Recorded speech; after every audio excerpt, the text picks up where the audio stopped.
select Sauce Gardner. Sauce Gardner is a New York Jet! Swaggy Sauce Gardner. I love Sauce. I love his tape. I love his press technique. I love his confidence. He has everything you want to see in the position. And I think Robert Saleh in this scheme is perfect. It's a hand-in-glove fit for him, man. Garrett Wilson. It's Garrett Wilson!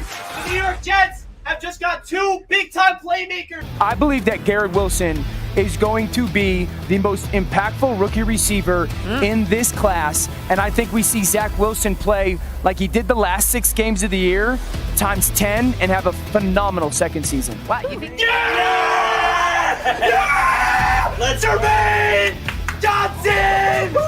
Breece Hall, running back, Iowa State. Breece Hall, oh my God, they got him! They went offense. They went with the best running back in the draft. Jeremy Ruckert, oh my God! The Long Island native is a New York Jet! J-E-T-S, Jet. Let's go!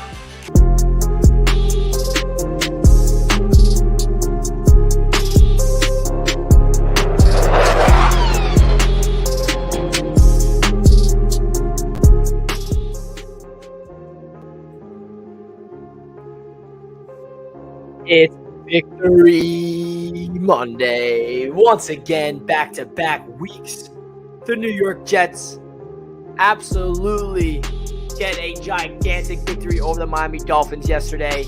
As you guys can hear, my voice is a little raspy. My voice might be a little gone because I was at MetLife Stadium yesterday for Jets Media Day, going wild, screaming my heart out for this New York Jets team. And I am so proud of this Jets team for taking advantage of that game at home and getting the job done, running up the score. All of a sudden, this Jets team is a fourth quarter team, outscoring opponents 79-20 in the season. Guys, the Jets are 3-2. We're the 5th seed in the AFC, and we're in 2nd place in the AFC East. This game yesterday was ridiculous. Breece Hall exploding. Zach Wilson doing everything he needed to do, be a game manager. The defense, Sauce Gardner starting off the game with the safety, getting his first career interception. We have so much to get into in today's live stream. We're going to be live for a long time. We have a special guest, Jack, who will be joining in the show very shortly. And I am so happy, and I cannot wait to get into the live chat to hear your guys' thoughts of this game. Please, everybody, smash that thumbs up button for the New York Jets dropping a 40-burger on the Miami Dolphins. Last week on the AFC East Roundtable, you know what I was saying? I can't wait to hear all the excuses from the Miami Dolphins fans after they were clowning the Bills fans for making excuses after their dub. They are showing how much of hypocrites they truly are. They were saying that Skylar Thompson's the next Tom Brady. They were saying they wanted Skylar Thompson instead of Teddy Bridgewater. Now they're using it as an excuse that they have a third-string quarterback. The Dolphins fans' tears are glorious, and I'm loving every single second of it, baby. Oh my gosh. Smash that thumbs up button, guys, on your way into the show. And we're just getting started here on the Jets Media Report. Let's get my guy Jack in the building to join in on Victory Monday. Hey. What is good, my buddy? How you feeling today? What's today, Jack? What is today? Today is Victory Monday. Victory Monday. Back-to-back weeks. We're celebrating Victory Monday. Following a victory. Oh my goodness. Guys, in the chat, run up the thumbs up button. I'm not going to be able to scream as much as I'd like to. You guys hear my voice. I got to save it for the week. But wow, what a game yesterday. What a game yesterday. King Jamie, well done, Jets. Looked like an awesome time, and I will come next year, bro. Packing for a Hawaii trip now. That's why I did not make it yesterday. Hey, I appreciate the donation, my man. Always appreciate you. Good luck to your Chiefs tonight and enjoy your Hawaii trip. You deserve it, my man. Thank you so much. Shout out King Jamie. Bro, Ricky, this game, Jack. Talk to me. Listen. First of all, thank you to everybody that was a part of Jets Media Day, because guess what? Everybody was a part of Jets Media Day, even if you were not there, because everybody that shows all the support on Jets Media, on Twitter, on Instagram, on YouTube, is the reason why I was able to organize a day yesterday. If you guys did not check out the vlog, it is live up on my channel this morning, so you guys get an idea of what Jets Media Day was like. We were having a great tailgate. You have a whole inside look of my and Jack reaction during the game, and then, of course, us celebrating on the turf afterwards. But, man, we're going to get into this game. We're going to get into the stats. We're going to get into what happened the first, second, third, and fourth quarter, our biggest takeaways from the defense, the offense, the special teams, how Robert Sala's looking as a head coach, how Zach Wilson is 2-0 on the season, how Breece Hall looks like a star in the making. This team is here, Jack. This team is here. Oh, my goodness. Is here, Rich. And just another shout out to everybody that made yesterday possible. Every single supporter and subscriber to this channel. We appreciate every single one of you. Everybody that came through yesterday. I mean, yesterday doesn't feel real, man. I mean, it couldn't have gone better. There was not a single issue. The game was amazing. The tailgate was amazing. The post-field access was amazing.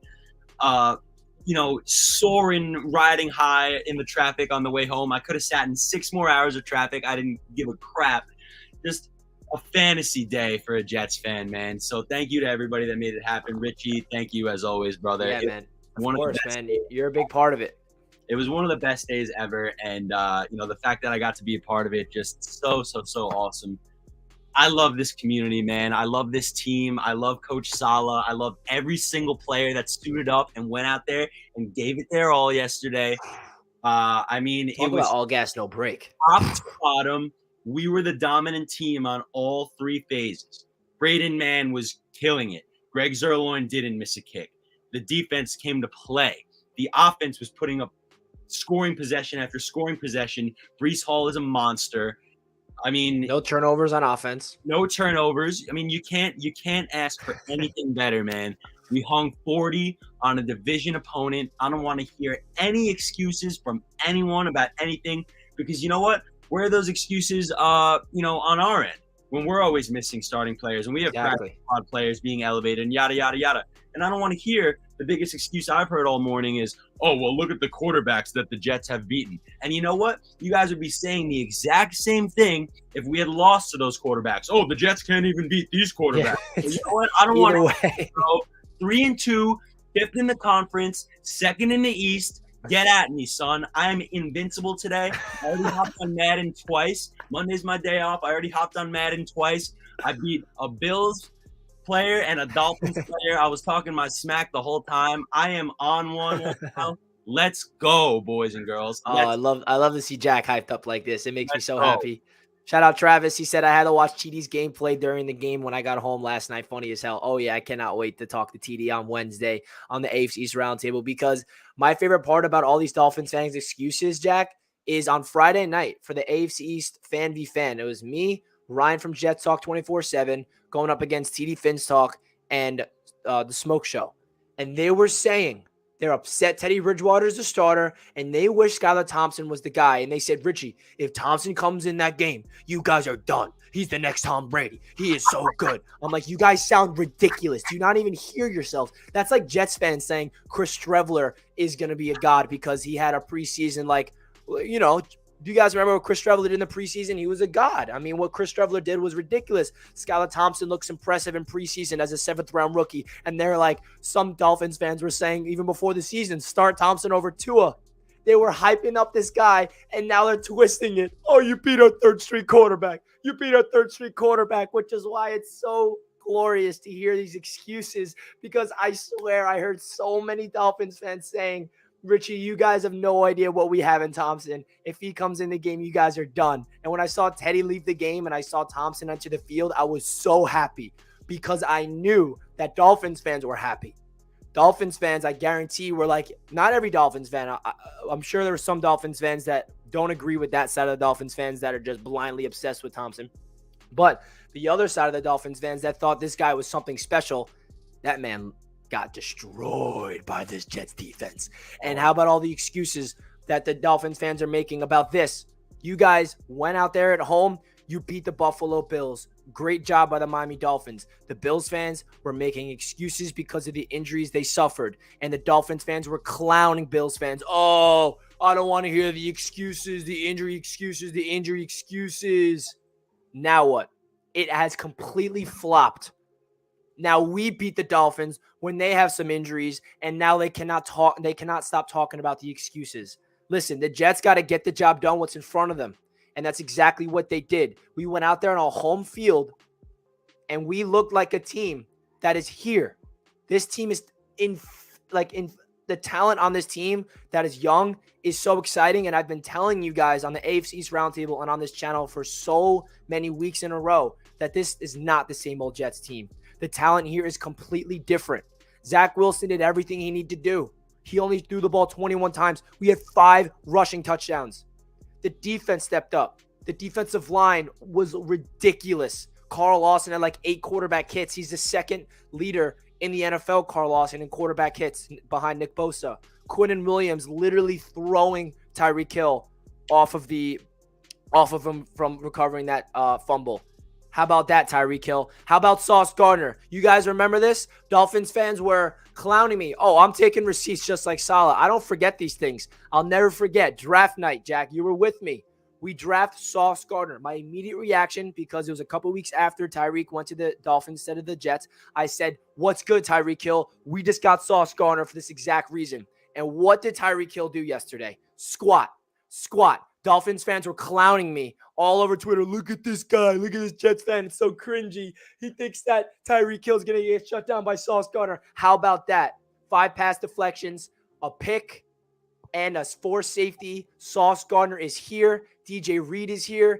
Shout out Quan Alexander for getting that 4th down stop. I mean, the list goes on and on and on. And I am enjoying all these excuses from the Dolphins fans because on Friday, when I predicted the Jets to win, I said I cannot wait on Monday because I know all we're going to hear is excuses, and nobody made excuses for the Jets throughout the past 5 years, like Jack mentioned, when we were the ones that was banged up with injuries, playing with third-string quarterbacks. And, hey, we had the first 3 games with a backup quarterback. So the Jets can only play who's in front of them. Jack mentioned that we haven't beat a good quarterback. And if we're losing against those quarterbacks, what would the narrative be? So either way, we're not going to get our, credit. So we just got to listen. And we will just dismantle. Take care of business, baby. Take care of business. So give me any excuse and I will just tell you why it's invalid. I mean, I love it. And listen, they can make their excuses. And I understand. Tua was not there. It would have been a completely different game if Tua was healthy. I understand that. But at the end of the day, you gave up 40 points.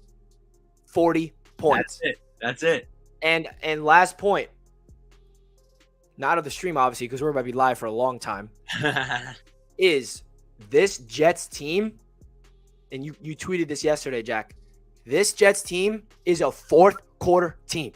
They become alive. They become a completely different animal in the 4th quarter. It's like they save all their energy for when it matters the most. It happened against the Steelers. It happened against even other teams. We have outscored opponents 79-20 in the 4th quarter this season. That's not a fluke. That's not about the opposing quarterback. That's not about injuries. That is a team that is prepared, and a coaching staff that is developing a scheme and the players to execute them. I was going to say, that's Saleh too, bro. That is Robert Saleh. How about we give the head coach some props? Yeah, bro. Saleh deserves a lot of praise for what this team has been doing in the 4th quarter. Oh, my God. So shout out to Barney with a $5 donation. I got a message from the Fins fans. If your rookies and backups suck, then your team sucks. P.S. Great Media Day video. Felt like I was there. Go Jets. Thank you, Barney. I appreciate that. That's the goal of those videos, to make you guys have so it feels like you guys are there, because I know not everybody was able to make it to Jets Media Day. Appreciate the $5, my man. I appreciate the $5. So before we get into the nitty-gritty of this game, Jack, we're going to go over the box score. We're going to go over what happened in all 4 quarters. We're going to go over the stars of the game. We're going to go over so much. But we got to hear from the sponsor of this Victory Monday segment here on the channel, and that's Mojo, because there's a lot of interesting things happening on the Mojo stock market after that game yesterday. I want to hear your thoughts of this, Jack, and everybody in the chat. So if you guys are not familiar with Mojo is by now, it is a sports stock market. You guys can download it down below in the description right now. If you live in New Jersey, you can trade today. Even if you do not live in New Jersey, still consider downloading the app, because I live in New York and I'm still enjoying this app, looking at who's turning up, who's turning down, who am I going to invest in when it does become legal in New York. Zach Wilson is slowly going up and up and up And every week I say, invest in Zach Wilson now because this guy's only going to trend in the right direction. And Zach did not have to do a lot yesterday. Talk about elevating a quarterback. That is how you do that. So Zach Wilson is up 0.21%, 21 cents after that game. Because listen, Zach didn't blow up the game. It was all a running attack, and there's nothing wrong with that. He played turnover-free football, did not have a turnover-worthy play, had a high completion percentage, and did what he needed to do. Breece Hall, skyrocketing up after a borderline 200-yard day at the line of scrimmage. He's up 8.69%. Invest in Breece Hall right now because this guy is the star of this team. And guess what? He's not the only star. Garrett Wilson. Now, he went down because all the receivers didn't do anything yesterday, Jack. They didn't need to. Wow. We had a day where Elijah Moore had 1 catch. I think Garrett Wilson had 2. Corey Davis had 2. Conklin had 0. And we still put up 40 points. Because you see these 3 guys. Elijah Moore's trending down after a 1-catch game. Tyler Conklin's trending down after a 0-catch game. Michael Carter's trending down. Even though he had 2 touchdowns, I think the reason is Breece Hall is definitely emerging as the star of this backfield. So, Jack, what's your initial thoughts of the Mojo report after that game yesterday? Anything that really stands out to you? I think that, definitely the 2-touchdown day from Carter, but the trending down will definitely surprise a lot of people. But I think you just made a great point. I think that, Breece Hall is kind of just emerging as the star. It did kind of take a while for the run game to get clicking yesterday. Breece Hall was, eating in the passing attack for most of the first half. And then I think kind of towards the latter half of the game is when we started to get some nice chunk plays in the run game going a little bit more often. So I can see why Carter's trending down. But again, a player as good as Michael Carter, the whole name of the game when it comes to stocks is buy low, sell high. So just because some of these players are trending down, don't be discouraged from, potentially going in and buying some shares because, they can just be one good game is all it takes for Carter to be back up in the green. And then you can make some money off of Michael Carter doing well, man. So, I wouldn't be worried about any of these guys trending down. Conklin has been doing great. He didn't get a catch yesterday. Nobody really expected that. I wouldn't expect a repeat of that anytime soon. So I think that, really, the one that worries me the most personally is Elijah Moore. I expected Elijah Moore to have at least one solidified stud performance so far, but we will get it. But listen, guys, it's a good problem to have because we scored 40 points yesterday. So I don't care that Elijah Moore only had 1 catch. I don't care that I lost in fantasy because my eyes got to witness a 40 bomb from the New York Jets. So I would invest in any of these guys with a clear. Jack, isn't it crazy that this Jets team had a 40 bomb and Zach Wilson had no passing touchdowns and the wide receivers literally did nothing? I know. And you know what's interesting? I do want to mention this because I saw somebody in the chat bring it up before. How many times yesterday did we see a long pass, get tackled at close? 1, yeah. Close to goal. So Zach easily could have had a couple passing touchdowns as well yesterday. That's just not how the cookie crumbled. But, I'm not taking anything away from our QB1's performance yesterday. He did exactly what we expect him to do. He looked comfortable. He looks tough. He's, putting his head down, and he's out there, man. He's out there leading the pack. I love it. I love it. I love it. I love it. I love it. Yeah, man. I honestly feel like the 2 players you want to invest in is Zach and Breece Hall right now, and Garrett Wilson, especially if he's trending down, because the young Jets are here. And if you want to invest in your guys, this is the time because this Jets team is proving that this is a young, exciting team. And oh my gosh, shout out to Mojo. If you guys want to download the app, it's down below in the description. They're doing a phenomenal job with their app. They're coming out with updates every single week about who's trending up on the market, who's trending down. So make sure you guys download the app today. And they got a really good promo. So shout out to Mojo. We greatly appreciate you sponsoring today's video. Shout out to this guy right here, gang. Happy Victory Monday. I wonder how TD is feeling today. Looking ahead, this Green Bay team is going to be fired up. Patriots are still a threat, and we go to Buffalo after. We have yesterday's game as a floor. Let's go. Thank you so much for the $20 donation, my man. This is very generous. I cannot thank you enough for this. And yeah, man, looking ahead for the rest of these the schedule before the bye week, we got the Green Bay Packers, who are going to be angry after that loss in London against the Giants. And then we're away against the Denver Broncos. That Broncos team does not look good. And then the Patriots, hey, I'm not sleeping on the Patriots yet. I mean, I really am not. They have a rookie quarterback. They just shut down the Detroit Lions, who was like the best offensive football. And then, you know, the Buffalo Bills are the Buffalo Bills. So, listen, the fact that the Jets are 3-2 right now throughout the first 5 games, nobody thought that. So don't allow any person tell you, oh, look at the quarterbacks are playing. Look at the injuries. Bro, it doesn't matter about the external environment. The Jets got to get the deal done and control what they can control, and it's exactly what they're doing. It's a different era here. And my favorite quote from Robert Saleh after the game, Jack, they were celebrating the dub, and Robert Saleh could have said, we could party right now, but let's make this normal. Let's make this normal. That is a culture change right there. Yes. The fact that this Jets team is not going to pop champagne after a dub like this, they want to make this a normal feeling that they're, and Zach Wilson said it as well. He said that, you know, someone asked Zach Wilson a question about, like, how does it feel to get a divisional win? Like, how high are you guys right now? And Zach Wilson said, you know, like, other people around the media might not expect this, but, like, we as a team are expecting these wins. We're not expecting to lose, and it's a new era here. Like, and all that happened in the past, like, is not their issue. It's not, because Zach wasn't there, and all these other teams where players on the team wasn't there. So I love it. You can just feel the culture shifting by every week, man. There's still a long season to go. It's not over yet, Jack. There's still a lot of proving to do, but there's no denying that the culture here is definitely feels different. Dude, I mean, absolutely. Let's get something straight.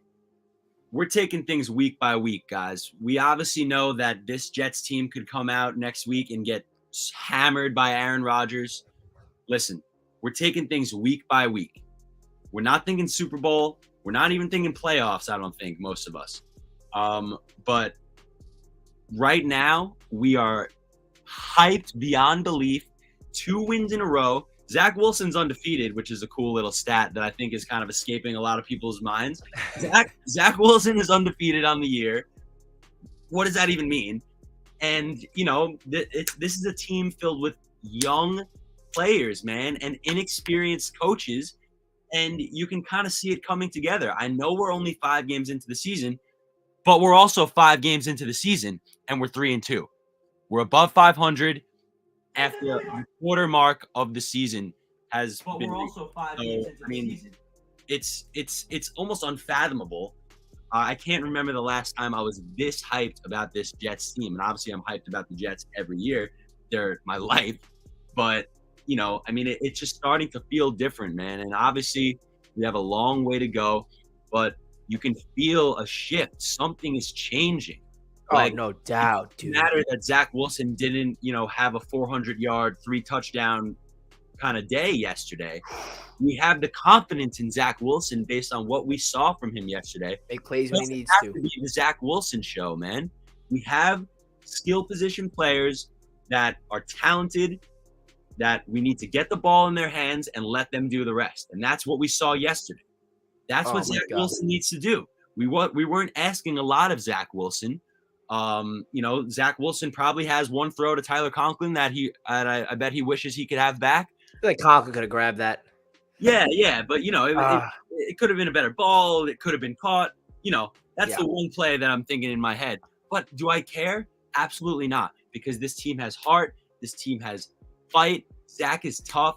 Somebody said, and they're buying into the coaching, bro. That's the biggest difference. Like, yeah, I think what the coaches are preaching, the players are buying in. Yeah, man, absolutely. I think it was Scavenger Dom who said in the chat before that Zach looks locked in, and really I totally agree with that. That's a great way to describe it.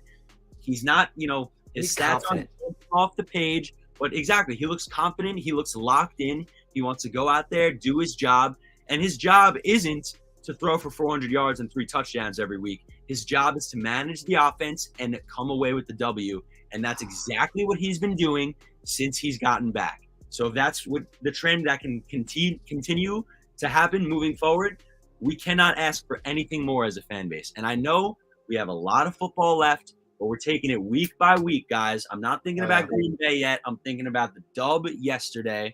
and I'm hyped. And we should all be hyped. We should all allow 100%. It's Victory Monday. Dean, come on, Mo. Let's get it, baby. Victory Monday.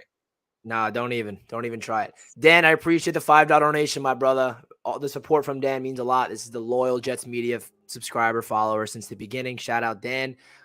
Eddie with the $10 donation says, first off, I want to say congrats, Richie and Jets fans. I do want to ask your opinion on the Teddy injury. Be honest, please. Either way, congrats, brother. Thank you, Eddie. I appreciate that. So basically, the Teddy injury is definitely something to talk about because it was a brand new injury protocol that got introduced Saturday, the day before the game, and it was because of the Tua situation. So basically, if there's a player, there's a spotter in the crowd that works for the NFL. They noticed Teddy Bridgewater a little stumble after Sauce Gardner destroyed him. Sorry. And he went into the concussion protocol and he passed the tests. But the new protocol is even if you enter protocol and you pass your test, you're not going back into the game.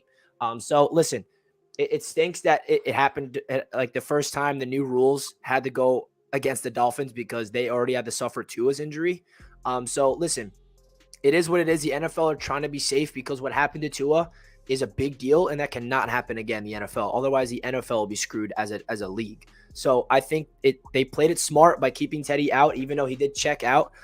Listen, the NFL are definitely in a situation where they literally have to be as safe as possible, and that's why that happened. And it's unfortunate that Teddy had to go down in the first game on the first literally snap on offense for them. But listen, all I heard all off season and this season is that Skylar Thompson's is God. So that's why that's all I heard. But Eddie, I appreciate that $10 donation, my man. It means a lot. And if I can just add something to that real quick. Of course. Obviously, we hope Teddy's healthy. We hope Teddy's going to be able to return and play and all that good stuff. But you're not going to elicit any sympathy from Jets fans when it comes to injuries, man. I mean, we deal with injuries almost more than any other team in pro sports, it feels like, most years. So obviously we hope that Teddy's okay. It's a part of the game. And once again, we played the first 3 games of this year with our backup quarterback, Joe Flacco, who's ancient out there. So, it's part of the game, man. No one expected Teddy to leave that early, literally the first play. But again, what do we hear about Skylar Thompson? Oh, he's, sorry, maybe not. So that's how the cookie crumbles. Thank you to Awesome LA. Let's effing go. No excuses for anyone. And then we got Lance giving me a $2 donation. Jets still suck. Thank you, Lance, for the $2, my brother. That means a lot. Let's go. Oh, I love it. Dude, I saw so many Dolphins fans before this game on Twitter just like, oh, it's the Jets. I don't care how injured we are. It's the Jets. It's the Jets. Of course we're going to beat the Jets. It's the Jets. It's the Jets. I love that. I just kept seeing that. It made me happy because they still underrate this team and they still think this is the same old Jets, and it makes me feel good because I had so much confidence in this Jets team to get that W. I have never had this much legitimate confidence, not biased confidence, but legitimate confidence in a Jets team to get the job done. And they did just that. They did just that. Oh, my God. Dude, I mean, what a day, man. Shout out to every single one of you. I mean, I love life right now. Everybody hit that thumbs up button on your way into the stream. Let's get 200 likes right away, baby. We got 110 likes with just under 300 tuning in. Everybody, hit that thumbs up button. We greatly, greatly appreciate each and every one of you guys. Every single Jets fan should be happy right now. We're 3-2. The vibes are high. There was no, the only negative I can say about the game yesterday, Jack, is we looked bad against the run. We did. What else? What else is there? I mean, specifically against tosses to the outside. Yeah, I mean, the Dolphins have a cool scheme where it's like a toss to the outside, but they cut it back over. I mean, that's the Shanahan. And they purposely have super speedy running backs like Mostert who, excel at getting around the edge and, making you pay. So obviously, was it a perfect game? No. But did we win by 23 points against the Miami Dolphins, a division rival, in our own home stadium, protecting MetLife? And did we get away from another game without any massive injuries? Yes. So I think it's time for us to talk about the star of the game, Breece Hall. Bro, this this man, listen, when we drafted him, we expected great things because usually if there's one position in football that you're expecting a rookie to come out and play good football immediately, it's a running back. And every single week, he's been getting better and better and better and better. And now this was his breakout performance. I mean, what he did was unbelievable. Had just under 200 yards at the line of scrimmage, 100 yards receiving, 97 yards rushing, and a touchdown. Bro, and his vision, his footwork, his ability to make people miss. I mean, I think he forced 10 missed tackles. That play, that 70-yard reception, dude, the Dolphins secondary literally wrapped up Breece Hall at the 20-yard line, and this man's dragging them down to the 1. Yards. And, but third-string quarterback. That's why that happened. Yeah. That's why that play that's happened. Why we won. Yeah, come on, man. Quit playing. V-Man, New York Jets, 5 consecutive games with a defense forced a turnover, 3 consecutive games with a sack, back-to-back games with multi-sacks and turnovers. Mic drop. V-Man, coming here with the facts, my guy. I appreciate you, V-Man. Hopefully you're going to come in here when we open this up to callers because I love V-Man, bro. We appreciate you, V-Man. Love you, $5. Always, Let's brother. go. Let's go. Listen, man. For people like saying, like, I just love how it, like, I'm sorry, and I don't want to sound like a hater or anything, but it's just that Dolphins fans sound very hypocritical right now. Because of what happened with the Dolphins in the Bills game. Because Dolphins fans were clowning the Bills that they were making excuses with injuries. Guess what, guys? The Buffalo Bills were also injured that game a lot, very like banged up. And you guys were like, oh, I don't want to hear any excuses for injuries. And now you guys are making the same exact excuses. So it's like, listen, I understand injuries are part of the game, but the Jets took advantage and they dropped the 40 bomb. So, and the Jets are also a team that are young and are very, very exciting for the future, man. I just am so impressed with this team and how they executed their game plans from start to finish. But let's get back to Breece Hall, man, because Breece Hall looks like a guy that is on the come up. I mean, he looks like a star. He finally had his breakout game. Kyle says, I feel like I'm watching a faster prime Le'Veon Bell when I watch Breece Hall. Let's effing go, Richie. I agree, man. He does look like I did compare him to Le'Veon Bell coming out of college because of his patience, but he's faster. So what's your thoughts of Breece Hall? And shout out to Kyle for the donation. I mean, you can't say enough good things about this young man. I mean, he, as a pass catcher, running outside of the tackles, in between the tackles. I mean, he's kind of emerging as as maybe our best skill position player. It was Garrett Wilson for a couple weeks, and now hello Breece Hall. How you doing, young man? It seems like there's no situation that I wouldn't feel confident with Breece getting the ball. Whether it's 3rd and 10 or whatever it is on the goal line, give it a Breece, man. Breece is by the way, on that one drive where they just fed him the ball like 4 or 5 times, dude, it felt so, because there's a lot of players around the league that have chants like that based on like how their names sound. Felt really cool to be a part of that yesterday. It really did, bro.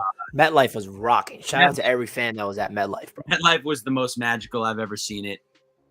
Even more magical than the Mike White game because so many people left early that game. Yeah. MetLife was packed until the clock hit triple zeros, and it was just magical. Breece Hall is a stud, and I can't wait to see what else he's got in store.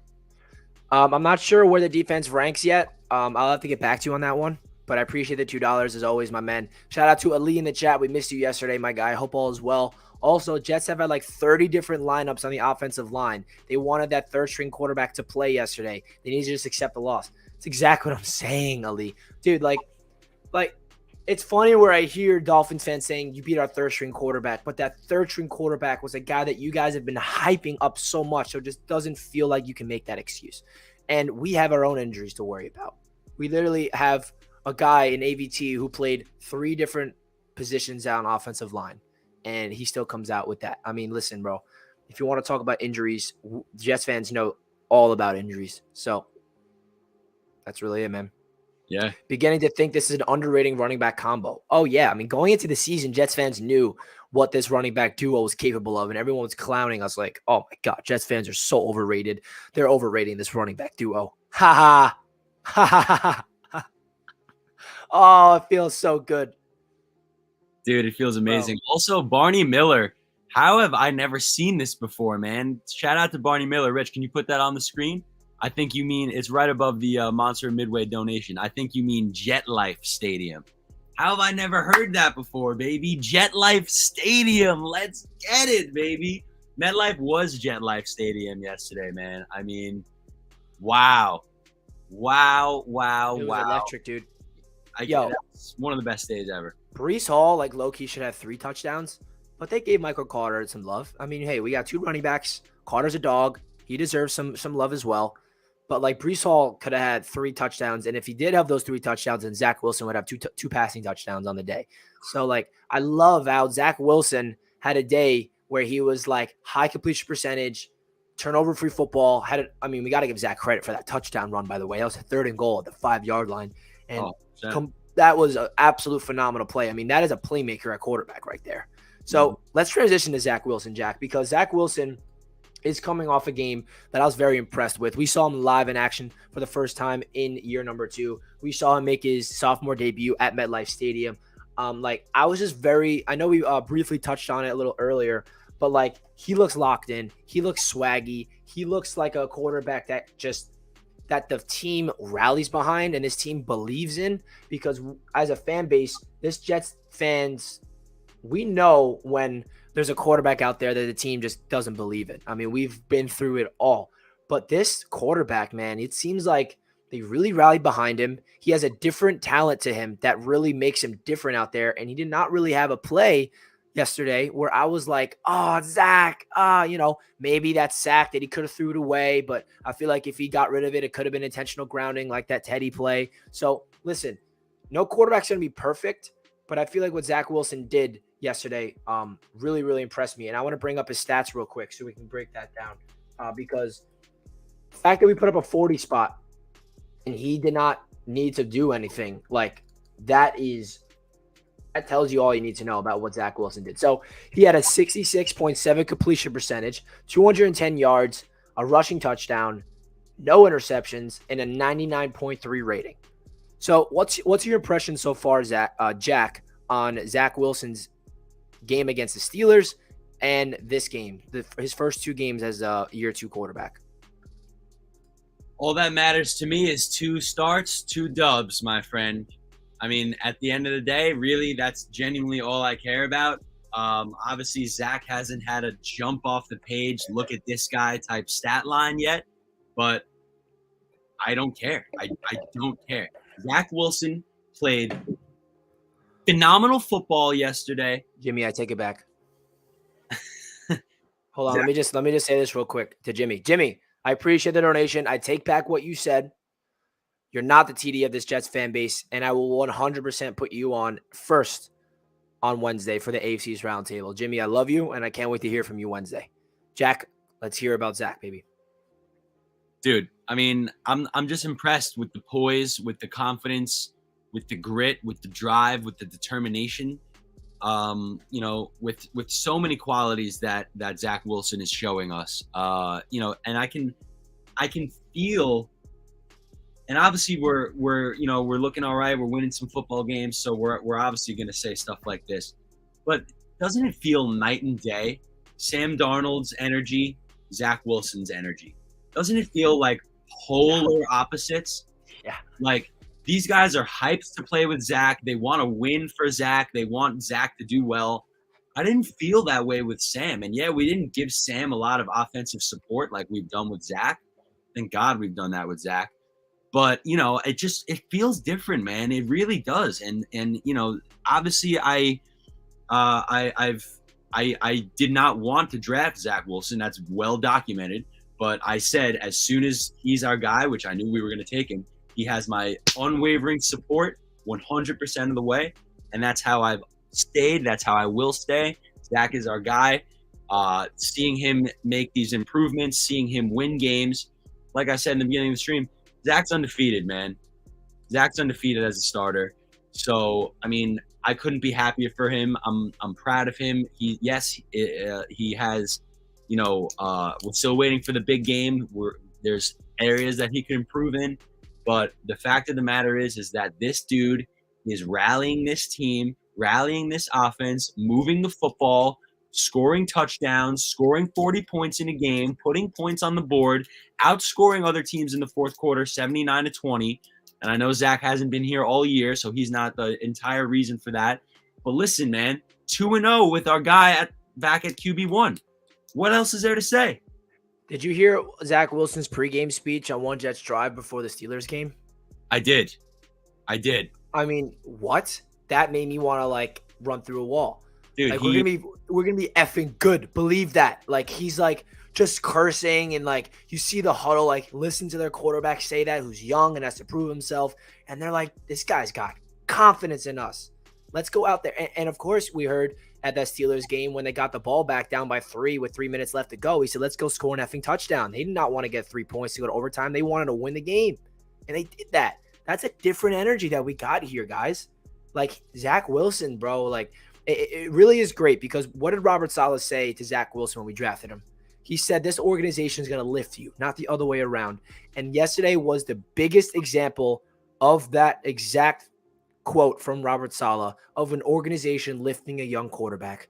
5 rushing touchdowns for the day.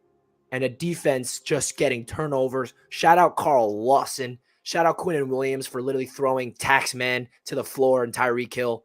Bum ass. Oh my gosh, dude.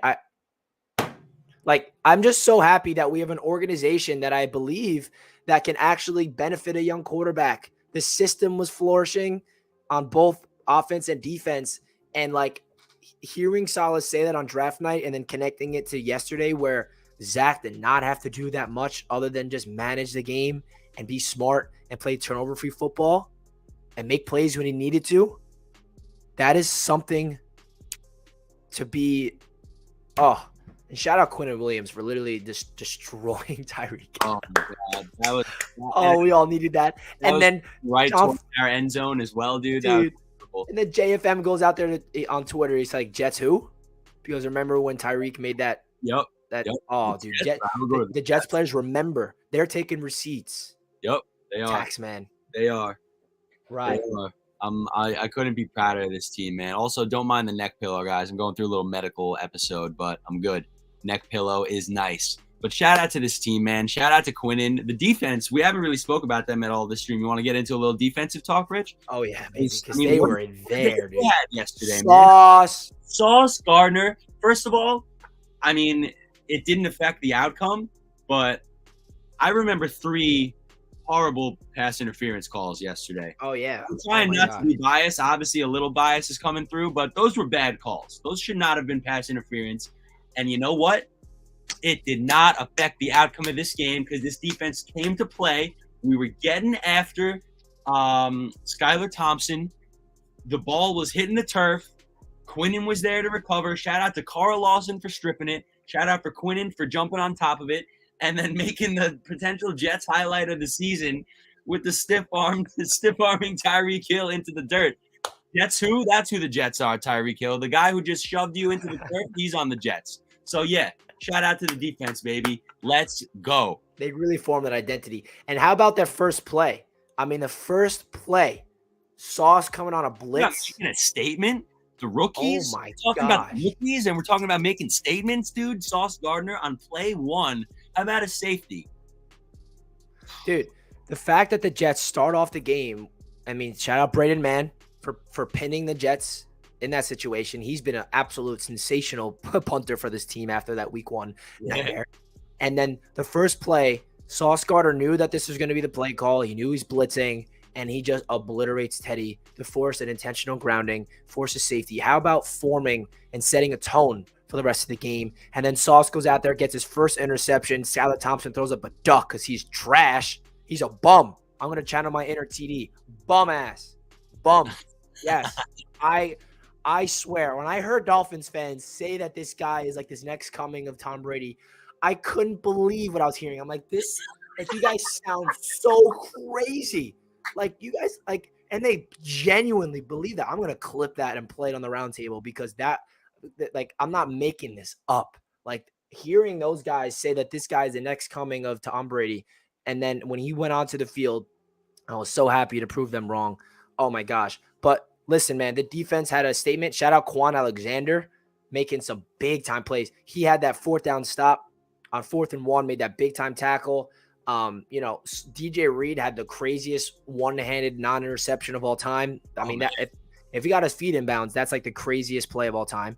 He's just a talented player, man. And this is the game, Jack, where the defensive line took over the game. I mean, John Franklin Myers had quarterback pressures. Quentin Williams was dominating. Carl Lawson had his breakout performance of the day, had 7 or 8 quarterback hits. That's a Jets record. We've never had an edge rusher to get to the quarterback and hit him that many times. Dude, Dude. you know who I want to give a shout out to real quick? Oh, my God. Somebody that we haven't spoken a lot about since the season has begun because it's kind of not his time anymore. Look at the roster that Joe Douglas has assembled, man. 100%. Look at this roster. Look at this defense. I mean, I know it's mostly young players that still have a lot to prove. But if we're 3-2 right now, let's extrapolate that over the course of the season. Let's extrapolate that over the course of the next 2 seasons. These guys, if they stay healthy, they stay together, the continuity remains there, they improve side by side. I mean, imagine what this young core on both sides of the ball could be looking like, a year or 2 from now, man. Shout out to what Joe Douglas has assembled, and shout out to the coaching staff for now putting in the work, and now it's finally coming together on the field. We always win the offseason. We look great on paper. Well, you know what? Now it's finally starting to come together when it all counts. Shout out to Joey D. Shout out to Robbie Saleh. Let's get it, baby. 100%, dude. Joe Douglas deserves so much credit. And there's a player, Jack, that we have not mentioned once on this stream today, and that's Elijah Vera Tucker. Vera Tucker. Oh, dude. Wow. That tells you how great this team is. We went through an hour, 47 minutes without mentioning Elijah Vera Tucker, and this man did something that nobody's ever seen before. We got to start him at center just to see what happens. We got to start him at center. So Elijah Vera Tucker, by the way, has never played right tackle in his life. The Jets asked him with Dwayne Brown returning, hey, Elijah, do you mind moving to right tackle? And the Jets they're not forcing AVT to do these things, by the way. They're allowing AVT to decide for himself. If AVT said, you know what, I'm not really comfortable with that. Do you mind if I go out there and right guard? But no, Elijah Vera Tucker's mindset is he's not worried about putting up bad film because he has so much confidence that he will dominate any position. He goes out the right tackle, no pressures allowed, dominated the run game. I mean, bro, you cannot ask for a better player on this offensive line. You really can't. You really, really can't. And Dwayne Brown returning. I mean, that is so big. Tomlinson actually had a good game in the run. Nate Herbig has been a dog at right guard. Bro. Oh, my gosh. This offensive line. They stepped up. They weren't perfect. At the beginning of the game, Zach was getting pressured. I mean, they were sending crazy blitzes. That's why. But, dude, Elijah Vera Tucker, this entire team, bro, it's like we're forgetting about some of these guys that we're not bringing up that had such a big impact. I like this from Indiana Jets. AVT is the Klecko of the offensive line. You guys are too young to know who that is. We know who it is, even though we didn't witness it live. But utility man, put him at any spot and he'll play at a high level for you. That's Klecko. That's AVT, baby. So what's your thoughts about Elijah Vera Tucker, dude? I think that, look at some of the tape from yesterday, which I know you will. Near the goal line in the run game, Elijah Vera Tucker is like a absolute force, dude. Like, he just moves grown men out of the way, and then you just see Breece Hall just like skirt right off of his ass into the end zone. It's just like a beautiful thing, man. That's how it's designed. That's how football is supposed to work. AVT is a dog. The fact that he's, doing this in his second year, we're asking so much of him. I mean, I don't think people really understand how difficult it is to play more than one position at the professional level. Like, what? Does that even register? Like, this guy is able to be moved around any spot, it seems like, on the offensive line and not miss a step and be just as good as he is in his natural, guard spot. So, I mean, it's Unreal. it is unreal, man. It really is unreal. Like, I don't think people realize like that this doesn't happen. you see exactly. It really doesn't happen. It's not something you see often. He is an absolute beast, man. I got to give a shout out real quick to a Dolphins fan.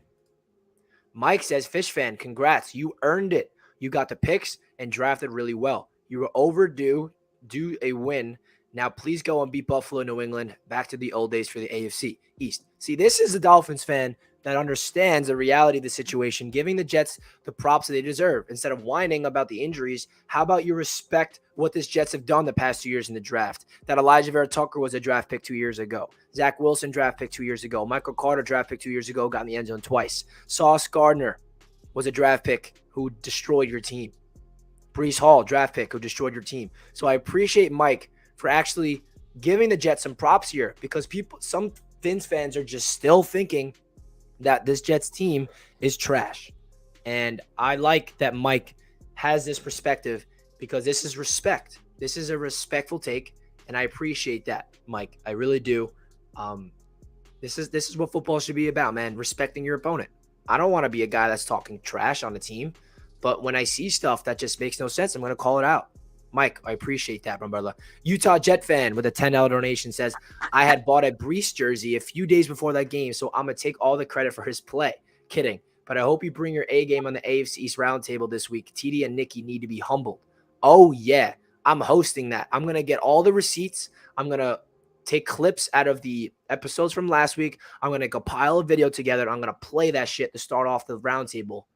And I'm going to just rub that shit in, because the stuff that they were saying, that arrogant mindset that they had was asinine. Ryan from Jets Talk and I were sitting there just taking it in, and we're like, wow, these guys sound wild. These guys sound crazy. And now they're backtracking. And I'm going to soak it all in. Utah Jets fans, thank you for the $10 donation, my man. I appreciate that. Big time. Big time. I don't even know what to say, man. Like, I woke up this morning on top of the world. And I did call a Breece breakout, Nando. You know it. Oh my God. What a day. What a team. Shout out Pete for being in his heels right now. Pete, it's okay, my man. Pete's I know in you hate the Jets. heels, yo. Pete, I think those takes belong in the trash bin. Hey, listen, Pete, listen. Us as a Jets fan base, we know what it's like to lose a lot of games. And I understand what it's like to be disappointed. And you have every right to come into this stream and just, let all your frustration out on us. So you're more than welcome to do that. And your hatred for the Jets is welcomed. And the Jets are the 5th place team in the AFC, by the way. Wow. Guys, my voice is so shot. It really is shot. What up, Mike? Hopefully we get more good news on Jermaine. We'll be okay. Yeah, I hope so, bro. I hope so. I'm not sure what happened. I didn't really see the play, but I saw him limping, and it's not good. He's out for the game. Remember when Jimmy said that we'll put 40 on the Dolphins? The fan 1v1? I did. We're going to need Jimmy to return to the roundtable Wednesday night, because he was saying some things that everyone was clowning him for. And he said the Jets, oh my God, Jimmy, you're the best caller on the AFC's roundtable. So you got to be back on Wednesday. Roundtable's going to be legendary this week. Oh yeah, baby. Yesterday was one of the best days ever. Thank you for the opportunity to go to the game and meet you. By the way, I was the kid with the Le'Veon Bell jersey. My cousin Jeremy had the Sam Darnold jersey. Miles, I appreciate you, my man. It was awesome to meet you. I'm so happy you were able to enjoy the Jets Media Day. If you have that picture of me and you, let me know. Post it on Twitter and tag me, or on Instagram, wherever you have social media, my man. I would love to retweet that and get that picture. This is great, man. Jets Media Day was something special. That warms my heart, man. I'll never forget it. That really warms my heart, man. Shout out to you, Miles. So happy you guys had a great day yesterday, man. That was one of the best days ever. And yeah, man, that warms my heart. So happy that it went down the way it did. Let's go. Richie, I need that energy at the roundtable show. Your ass this week. It's our time, bro. I'm going to be insufferable. Everybody, like Dolphins fans, Bills fans, and Patriots fans, grown to like me because I didn't really have anything to talk about because the Jets have been trash for the past 2 years. They're going to see a completely different side of me. They're going to start hating me, and I love it. They're going to start hating my ass. They're going to start hating me, and I'll welcome the hate because that's what it's supposed to be. Division rivals supposed to hate each other. We welcome it, baby. We welcome it, baby. We welcome it, baby. Oh, my God. We're used to it, baby. We're used to people counting us out. We're used to people hating on us. We're used to people talking down on us. You know what? We love it. We're here for it. We feed off of it. It's like food for us. We need it. We love it. So keep it coming, baby. We're going to take it on the chin, and we're going to keep winning games, baby. JTS, Jets, Jets, Jets, baby. So I want to look at the stats from yesterday a little bit more because I feel like it was such a unique game. Actually, let's go over the game quarter by quarter. Because it was very interesting to see how this game unfolded. Please give TD hell, Richie. Oh, I will, Jacob. You already know it. So the first quarter starts out the Jets getting a safety, right? Sauce Gardner sets the tone, Jets up 2-0. And then the Jets get the ball after a really good punt return from Braxton Berrios. Zach Wilson gets them into the field goal range. Greg Zuerlein kicks the field goal. 5-0 Jets. The Jets get a stop. The Jets get the ball back. The Jets go down the field. Zach Wilson rushing touchdown. 12-0 Jets. At this point, we're all on top of the world. We're like, oh my gosh, the Jets are doing everything. Let's go, let's go, let's go. And we're loving it. And after that, then the Dolphins offense start getting a little rhythm. The Dolphins offense start running the ball very well. Raheem Mostert was getting open on every single carry. I mean, the offensive line for the Dolphins did a good job on those series. And he was running it down. They got a touchdown 12-7. And then the Jets, that is when the Breece Hall I think the Breece Hall thing already happened there. And then the next possession was when Breece Hall got the ball to the 1 yard line again. Michael Carter gets in the end zone, and then it's 19-7 Jets. And then at the end of the first half, the Dolphins go down the field, and the Jets are trying to stop them to 3 points. But the Dolphins actually have a really good drive, and they get in the end zone to end off the half. And then it was 19-17. No, 19-14 at half. 19-14. And I was a little concerned, Jack. Oh, the Dolphins were actually good. So what was your thoughts at halftime? Bring yourself back to halftime yesterday. Like, where was your headspace at? Because I feel like the Jets started off strong, and then we allowed them momentum at the end of the first half, similar to the Steelers game. Yeah. Listen, man, it was anyone's game until it wasn't. Going into that second half, the Dolphins easily, especially since they got the ball to start off, they easily could have, taken the lead. But at no point yesterday did the New York Jets give up the lead. It got close. It got real close, boys and girls. But at no point yesterday were the Jets losing or even tied. The Jets had the lead from start to finish yesterday. It did get a little hairy. One play that I just remember now that I didn't think about, that was the biggest head scratcher yesterday. What the hell happened on that fourth down attempt? Empty set, and we throw a contested ball to Corey Davis. That was a head scratcher, man. That's when I'm like, oh no, is it starting to change on us? Are the winds shifting now? But no, the team held up, the defense held up, the offense took off. We made it happen. But yeah, I mean, at certain points, it was anyone's game. The Dolphins had the opportunity to take the lead on more than one occasion, but they didn't. Shout out, Jake. Wow. My throat's just gone. Shout out Shake Money, Dolphins fan showing respect, saying a loss is a loss. Congratulations. I have no excuses. Enjoy the victory. Fins up no matter what. Shout out Shake Money, my man. That's a model fan right there, everyone. Take notes. Indeed. Thank you, Shake Money. We appreciate the donation, man.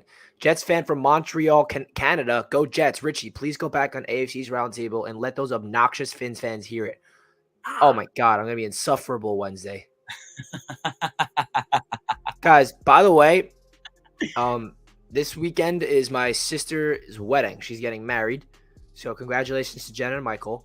And I had to make sure I left a day later because I was supposed to leave Wednesday, but I'm like, no, I can't. It's the round table, and the wedding's on Friday. So I made sure that I was flying out to D.C., where the wedding is, on Thursday morning to make sure I did not miss the round table. And I'm so happy that was the case because I almost missed this week's round table. Imagine if that was the case. That was huge. So shout out Jets fan from Montreal, AP_14. We appreciate that. Rick with the 50 bomb. Thank you so much, my man. This means a lot to the channel. You have no idea. Love the channel. Appreciate the hard work on the channel. Shout out to Jack for his energy. Let's go, Rick. I love you, Rick. Appreciate it, bro. Go Phillies. Just kidding, but I love you, Rick. Thank you, buddy. Thank you so much, man. Your Phillies are better than the Mets now. They're further than the Mets. I'm gonna start crying. We're not gonna bring up the Mets because This is a Mets stream, man. This is a Jet stream. I'm gonna start crying for bringing up the Mets. Rick, $50, man. This means so much, dude. Thank you so much. Oh my gosh, this is gonna be on the screen for a long time. Richie, your voice sold? Yeah, voice is gone from yesterday. If you want to see me screaming my ass off at the game, check out the vlog on the channel that got uploaded this morning because yeah, I went crazy. We were all singing in the car home on the way home last night, and none of us could even speak. It was, oh man, that is the best reason for losing your voice on earth. Oh my gosh. So if we let's look at the season stats so far this season, Jack.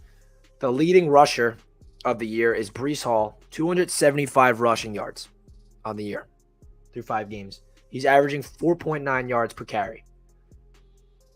55 yards per game. I think he's on his pace to get 1,000 yards.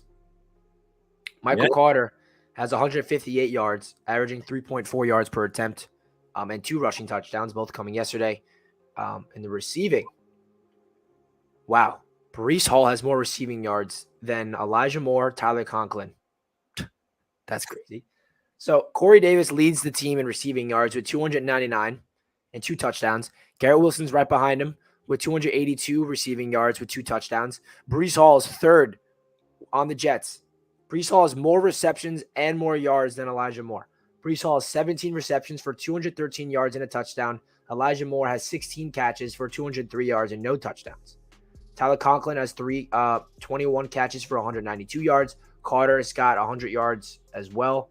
So what's your thoughts about the offensive numbers so far through the first 5 games? And then Zach Wilson, to give you his stats throughout his first 2 games, 56 completion percentage, 462 yards, averaging 8.1 yards per attempt, 1 passing touchdown, 1 rushing touchdown, 1 receiving touchdowns, and 2 interceptions with a passer rating of a 73.9. Read me Breece's reception numbers again. How many receptions for how many yards? Breece has 17 catches for 213 yards on 29 targets. 213 divided by 17. So you tell me Breece Hall is averaging 12.5 yards per reception. Yep. So Breece Hall is just an automatic first down is what you're telling me. Yeah, I mean, that 79-yarder is definitely helping out the average. Of course. But, I mean, come on, man. Let's give the kid some credit. Let's give the young man his props. I mean, obviously yesterday was his breakout performance, but we've been feeling it for a couple weeks now. Like, ooh, this kid has some home run potential. I mean, we knew that when we drafted him. But now to see it, actually come together in a game situation, can't ask for anything more, man. And what I love about this, and I know this is music to your ears as well, Rich, how easy was yesterday for Zach Wilson? Spreading the ball around, making it easy for the kid. I mean, that's the recipe, man. So we just got to keep doing what we're doing. It really is glorious. And then getting into the defensive numbers, Quentin Williams leads the Jets in sacks with 3 total sacks. Right behind him is Carl Lawson with 2.5. Jermaine Johnson with a sack and a half. Hopefully we'll hear about his injury news because he left with an injury. Quincy Williams with a sack, even though he only played 3 games. Sheldon Rankins with a full sack. Jacob Martin a half a sack. John Franklin Myers with a half a sack. So, I mean, this defensive line is getting after it, baby. Dude, finally, I love it. I mean, Lawson looked like a beast yesterday. Quentin is one of the best players at his position in football. He really is. He's get extended now. Not an exaggeration. Quentin is one of the best defensive tackles in the league. He's low-key the heart and soul of this team. Oh, dude, he's a leader. He is a leader. And I love, with the I hated what we saw on the sidelines a couple weeks ago. But I also saw that I forget his name, the White defensive. Cotton. Yeah. He said, yeah, the cameras showed us, fighting, but they didn't show us hugging each other 5 minutes later.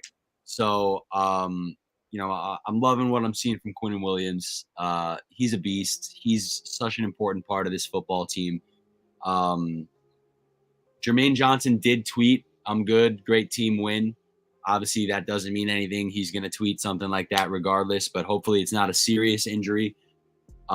Because he's a presence out there as well, man. The numbers might not reflect it as much as we would hope thus far, but his quickness and his speed out there off the edge, I think, is a very underrated aspect of his game that I think we miss when he's not out there. So I'm excited, to see what he can continue to do. Hopefully his injury isn't too bad. Hopefully he'll be able to be good to go. But shout out, man. Shout out to, who are we even talking about? Shout out to everybody. I forget who we're even discussing at this point. Now we were talking about the sacks, and now we're going to talk about the interceptions. LaMarcus Joyner still leads the team in picks after that 2 interception day last week with 2. Michael Carter II has an interception. DJ Reed has an interception. Sauce Gardner got his first one yesterday. Jordan Whitehead has a pick, and Ashton Davis has a pick. So this Jets secondary, man, we have a serious defense. Not a defensive line, not a linebackers, not secondary, a defense. 11 guys. Bro, this is what I'm talking about. Sauce also leads the Jets with 6 pass deflections. My gosh, this is just everything I've ever wanted. Dude, isn't it amazing? The pass interferences were nonsense, and I guess we can continue to expect that because we're the Jets, and it seems like we don't get a fair deal. But I think I speak for pretty much all of us when I say I see the ball get thrown up one-on-one, and Sauce is our guy. Right in front that of we him. got in that one-on-one scenario. I have all the confidence in the world. That ball's not getting caught. He's literally all over. I've never seen a ball thrown to Sauce Gardner and he's not there within 3 yards. Even that play against the Bengals where T. Higgins beat him deep, Sauce was on his hip. It was just a great ball by Burrow and a great catch by Higgins. You just got to tip your cap. And wow. We kept the Dolphins passing attack very much in check yesterday. It was the running. Where was Jalen Waddle? It was Where was Tyreek Hill? Running literally game. Clamped. And who was getting so many nickel reps yesterday was Will Parks. Yeah. So shout out to Will Parks, who was clearly doing something right yesterday because the passing attack wasn't happening for the Dolphins. So shout out to Will Parks. Shout out to everybody on the defense. Shout out to the secondary. Sauce Gardner, first career interception, and it was a beautiful one. Read it like a book. And, oh, man, gorgeous. Shout out, James. Put respect on the Jets' name now. The league needs to give us our recognition. This isn't a fluke. Love you, J.O.B. Let's go, brother. Hell yeah, baby. I agree, James. The respect will come naturally, baby. I love it. Also, C.J. Mosley leads the team in tackles yet again with 51. Quan Alexander is right behind him with 29. Whitehead with 26. Joyner with 25. Sauce with 20. Wow. So Sauce Gardner is the 5th leading tackler on the team. That's really cool to see at the corner. Yeah. Definitely. But yeah, bro, this team is coming together before our very eyes. Oh my gosh. I'm just so impressed. I really don't know. I'm just so impressed. Zach Wilson's numbers throughout the first 2 weeks. Bro, this is what you want to see from a quarterback. We're not asking him to do much. We're not relying on the guy. And he's still winning ball games. 56 completion percentage, 462 yards, averaging 8.1 yards per attempt. 231 yards per game. Wow. Amazing, dude. Yeah, I'll say it again. We clamped Tyreek Hill and Jalen Waddle. You want me to say it again? Let's look up their numbers. So let's look up the numbers. Let's see what Tyreek Hill and Jalen Waddle did yesterday as we listen to the excuses. Tyreek Hill, 47 yards on 7 catches. Great day, Tyreek. Good day. Plus a complete stiff arm, like taking his soul away from Quentin. Now let's see what Jalen Waddle did. I'm really curious because I didn't hear his name once yesterday. That overrated bum. 3 catches for 23 yards. So the greatest wide receiver duo in football came to MetLife Stadium to go up against the most underrated cornerback duo in the league. And that is DJ Reed and Sauce Gardner. I love it, bro. It's enough positive things about we got a couple of exciting duos. We got the duo of Breece and Michael. We got the duo of Sauce and DJ. Some might say we got the duo of Greg DeLeg and Braden Mann. How about that? We're out here. I got to show you this graphic. Shout out to Michael Mania of the Jets X Factor. He comes out with this graphic every time that Sauce Gardner locks someone down.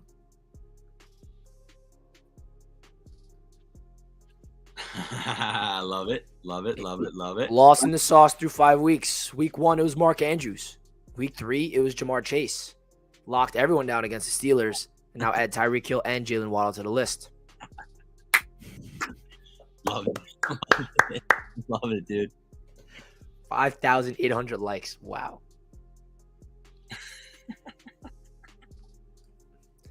Noel says, be reasonable. Look who was out for Miami. Come on. We talked about who was out for Miami. We are aware. Look who was out. Injuries happen. 3 weeks. And a part of a football team is depth. And when somebody gets banged up, next man up mentality. And I don't know. The Jets took advantage of what they did, and they did. Lost in the sauce. Who will be on this list next week? We'll find out. Oh my gosh, it feels good. Sauce, we love it. We love it. There's so many interesting stats like that coming out of that game yesterday, bro, that it's like overwhelming. It's overwhelming. I can't wait. We're going to be opening this up to a Jets live caller segment, by the way, where you guys are going to be able to come on here and celebrate Victory Monday because we all need to have some fun together. Sauce Gardner has allowed a 34.2 passer rating coverage in week 5. That is less than if the QB threw an incompletion on every target. I mean, just bro. And dude, I heard all offseason is that Tyreek Hill is going to torch Sauce Gardner, and he's so overrated. And now they're backtracking. Look at the injuries. Look at the injuries. Oh. Right. I literally love the excuses. Like, it fuels me. So keep it coming. Exactly. Like, honestly, I understand injury excuses, but to me, the hypocrisy is what makes it that much sweeter.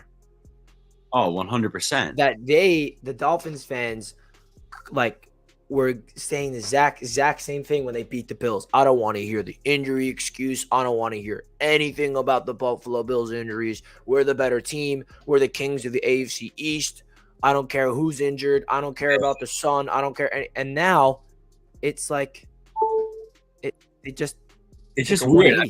I've never heard of Kings being in 3rd place. That's kind of weird that they would even say that, you know?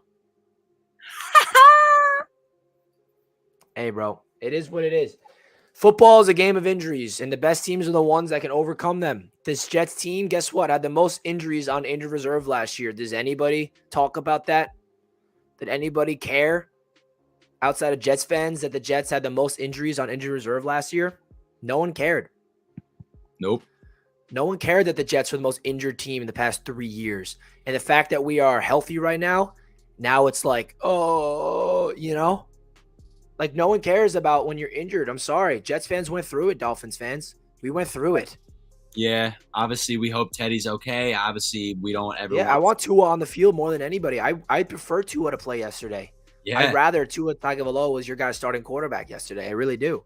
Maybe we would have beat you guys by 17 instead of 23 if Tua was out there yesterday. Yeah, I mean, listen, this was just a good experience for Dolphins fans to get humbled a little bit because they were a little arrogant. And also the Jets fan base right now, we're not speaking on arrogance. We're just speaking on what happened. We're not saying we're about to blow out the Packers this week and win another game right now.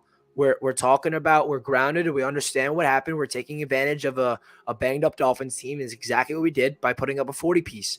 And that's what good football teams do. You can only verse the teams that are in front of you. You can only go up against your opponent. And that's exactly what the Jets are doing. What do you guys want the Jets to do? Just like, oh, the Dolphins are injured. We'll let you guys win. We feel bad. I mean, what do you guys want?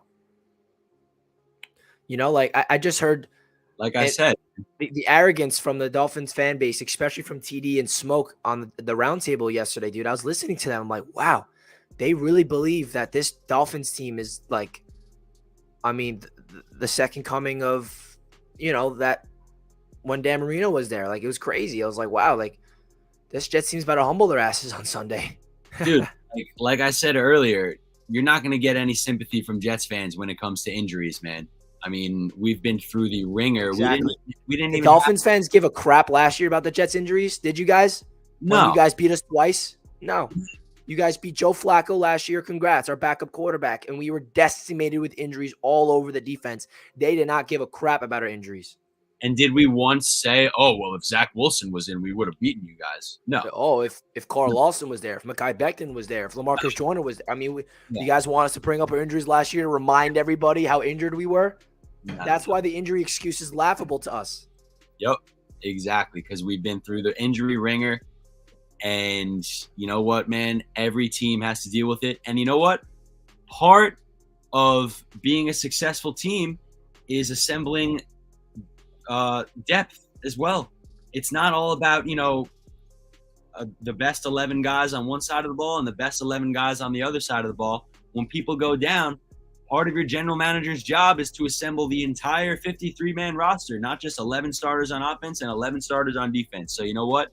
It's all part of the game. Injuries happen to all 32 NFL teams. And you know what, man? We were the better team yesterday on all three phases throughout all four quarters. And the sooner you Dolphins fans accept that, the sooner you'll get over it and move on to next week.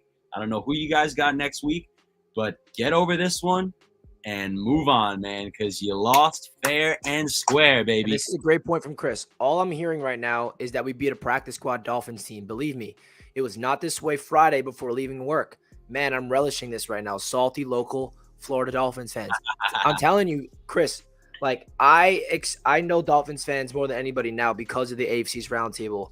And on Friday, if you guys want to go rewatch what TD and Smoke and the whole live chat was saying, they were upset that Teddy was starting. They wanted Skylar Thompson. So do not allow the third string quarterback excuse to be realistic there, because they were rooting for that exact quarterback to be their starter. And when he comes in and he looks like crap, which I expected him to become, now they're like backtracking. Oh, wait, well, it's a third string quarterback. Well, it's a third string quarterback.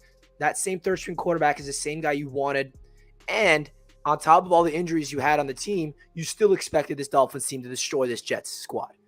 So that's why all these injury excuses doesn't matter to me. Hey, I'll say this. If Dolphins fans last week, they were saying like, oh man, you know what? Our Teddy Bridgewater, Thompson, no Tua, we're injured all over the place. No Byron Jones. I don't know if we could beat the Jets, man. I don't really know if we can. Then I wouldn't be saying this stuff. But the fact that you guys still thought you're going to not just beat the Jets, but blow out the Jets with all these injuries, that is the reason why we are talking our smack right now, because you guys deserve to be humbled. You do, because that was arrogant bullshit. It was. And this is our time to step up, because the crap that I was hearing from Dolphins fans last week, even with the injuries, they don't even want Teddy to start. They want Thompson to start. And the Jets gifted it on a silver platter by Sauce, taking Teddy out of the game. So there's your gift, Dolphins fans. There's Thompson for you. And he goes out there and he stinks it up. So these excuses of the injuries don't resonate with me, just based off of a part of the fan base that was saying that arrogant stuff, saying I don't care how injured we are, it's still the New York Jets and we're still going to dominate them because they suck. They're a poverty franchise, whatever they like to say about the Jets, all that stuff. Now they're backtracking, say, yeah, but the injuries, yeah, but a third string quarterback. Oh, but this, but that, but this, but that. That's my point. That's the reason why I'm not allowing these excuses to happen, bro. If they weren't saying that crap last week, then yeah, I would say okay. But the fact is, They weren't saying that crap. Go back and watch the AFC's roundtable on Wednesday and Friday last week, and you'll see what I'm talking about. Shout out Hennessy with the $10. Yo, what up, my guys? What did I say at kickoff yesterday? We going to win. I felt it. The energy was good. Crowd was loud. This team is different. Not the same old Jets. One game at a time, baby. Hennessy, I appreciate that, my guy. It was awesome to see you yesterday. Let's go. Oh my God, I had to get that off my chest, bro. I had to because Good for you, man. You don't do that stuff enough. You've earned it, man. You're such a good freaking fan. You've earned it, man. Go off, baby. Oh. Go off. That's a little preview of what Wednesday night's going to be like, by the way. Dolphins fans are going to grow to hate me, bro. Dolphins fans are going to because they used to like to respect me. And listen, I'm going to be respectful, but I'm going to bring up all that arrogant crap that we heard all last week to prove my point. Appreciate you. I'm seeing people in the. Oh no, I'll get to the super chat. I'm sorry. Thomas says we're going to the land cold this week, and we're going to tear it up, dudes. I hope, man, Thomas. We got a long week to prepare. We'll see it. Big game against a team that's coming off a very bad loss. I don't know. We'll talk about the Packers-Jets game. I don't know what will happen there because it's gonna be interesting. But appreciate the $5, my man. What were you gonna say, Jack? I was gonna say I saw somebody in the chat, and I'm not gonna mention a name. You guys can go search if you want. Somebody said it's not a Dolphins fan just claimed that the Dolphins have a Super Bowl roster and we have an 8-win max roster. A Super Bowl roster? Dude, who's taking you to the Super Bowl? Tua? Even a healthy Tua is not taking you to the Super Bowl. Teddy Bridgewater is not taking you to the Super Bowl. Skylar Thompson, he might not taking you anywhere. I don't know. He is the next Tom Brady, so he might. Skylar Thompson might take himself to a practice squad pretty soon. So yeah, I just want to let you guys know there's really some real delusional Fins fans out there, man, that really are gonna it's gonna take a while for you guys to get over this one. So I almost feel for you because we're looking towards Green Bay. We're hyped up. You guys are gonna be living in this one for a long time, it seems. Dude, seriously. And this is a big reason why I'm talking my crap right now, because the disrespect that this team was getting from this Dolphins fan base last week was ridiculous. It was ridiculous. The amount of times I heard it's the same old Jets, doesn't matter who's injured, we're still going to destroy their asses. And now they want to backtrack it all and blame it on all the things that they still thought they're going to dominate with us. That is the biggest difference here. Shout out Ali, Richie, talk your shit. This week, especially on Wednesday, get all content creators on with you. Bring them all. We deserve to be hyped. We 100% deserve to be hyped. Let's go, baby. I love it. Shout out Ali, man. Missed you yesterday, dude. Dude, I mean, it really comes down to what I heard all last week. Like, that is where this is all coming from.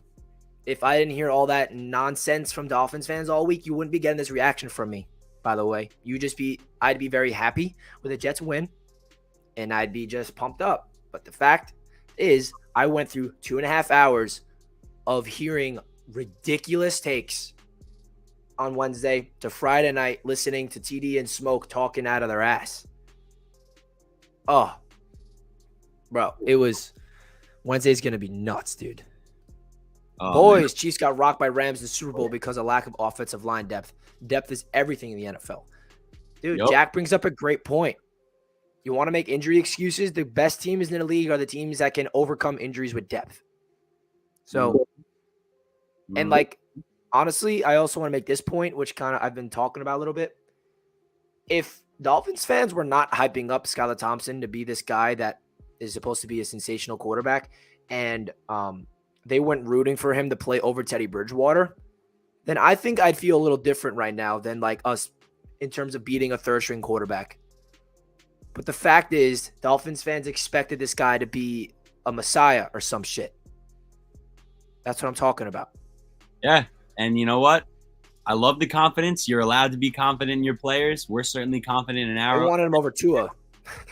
But yeah, there's a difference between confidence and arrogance, and everything we were hearing leading up to this game this week was pure arrogance, pure cockiness. And you know what? You got served a big old plate of karma and humble pie thanks to the New York Jets. Thanks to Quentin Williams. Thanks to Breece Hall. Thanks to Robert Saleh. Thanks to Zach Wilson. There you go. Where did the roundtable guys come from? Their utter lack of football knowledge was outstanding on last show. First time I watched it. Don't worry, man. You definitely tune in Wednesday. It's going to be a great show. I'm going to ground all their asses. So, Jack, I appreciate you hopping on and celebrating Victory Monday. It's always a pleasure for you to be here. Dude. Thank you so much. I'm just lost for words. So Jack is going to skedaddle, guys, and then we're going to open this up to a live caller Q&A. So if any Jets fan wants to come on and celebrate Victory Monday, if any Dolphins fans want to come on here and get into a discussion, you're more than welcome. So Jack, anything you'd like to say, man? Yeah, real quick before I head on out, Richie, love you, my guy. Thanks again for yesterday. Everything you do, the community, we need you, man. We love you. You're the man. Everybody in the chat that's constantly supporting the channel, whether you're a Jets fan or not a Jets fan, it's all support for the channel. So appreciate every single one of you guys. Everybody that was there yesterday, one of the best days of my life. I know you can say the same thing, Richie. Just absolutely on cloud nine right now based on the last 24 hours and the next 24 hours, just talking about this team. So love all you guys. Have a great week. Have a great rest of your day. Richie, I'll talk to you later, brother. Jets, Jets, baby. You see the flag back there. You see the jersey. It's for real, baby. Let's go. I'll catch you guys soon. Have a good one. Thanks again, Rich. Ciao, Jack. Peace. Always appreciate you. All right. We're going to open this up to a Jets Q&A. Shout out Jack as always. Jexican44, the $5 donation, says, yesterday was so fun to watch, and my father, a.k.a. Dolphins fan, didn't watch the game with me that he went to WinStar just to cry about it. Oh, I love it. I love it. I love it. Guys, the support means a lot, and I want all of you to show your faces in this stream. We're going to open this up to a live call-in right now. The link is now pinned at the top of the chat. So if you guys want to call in and celebrate Victory Monday, or any Dolphins fans that wants to come in, let me know. You're more than welcome to come in. Let's do it. It is live. Call-in shows live, baby. Let's go. Run it up. Run it up.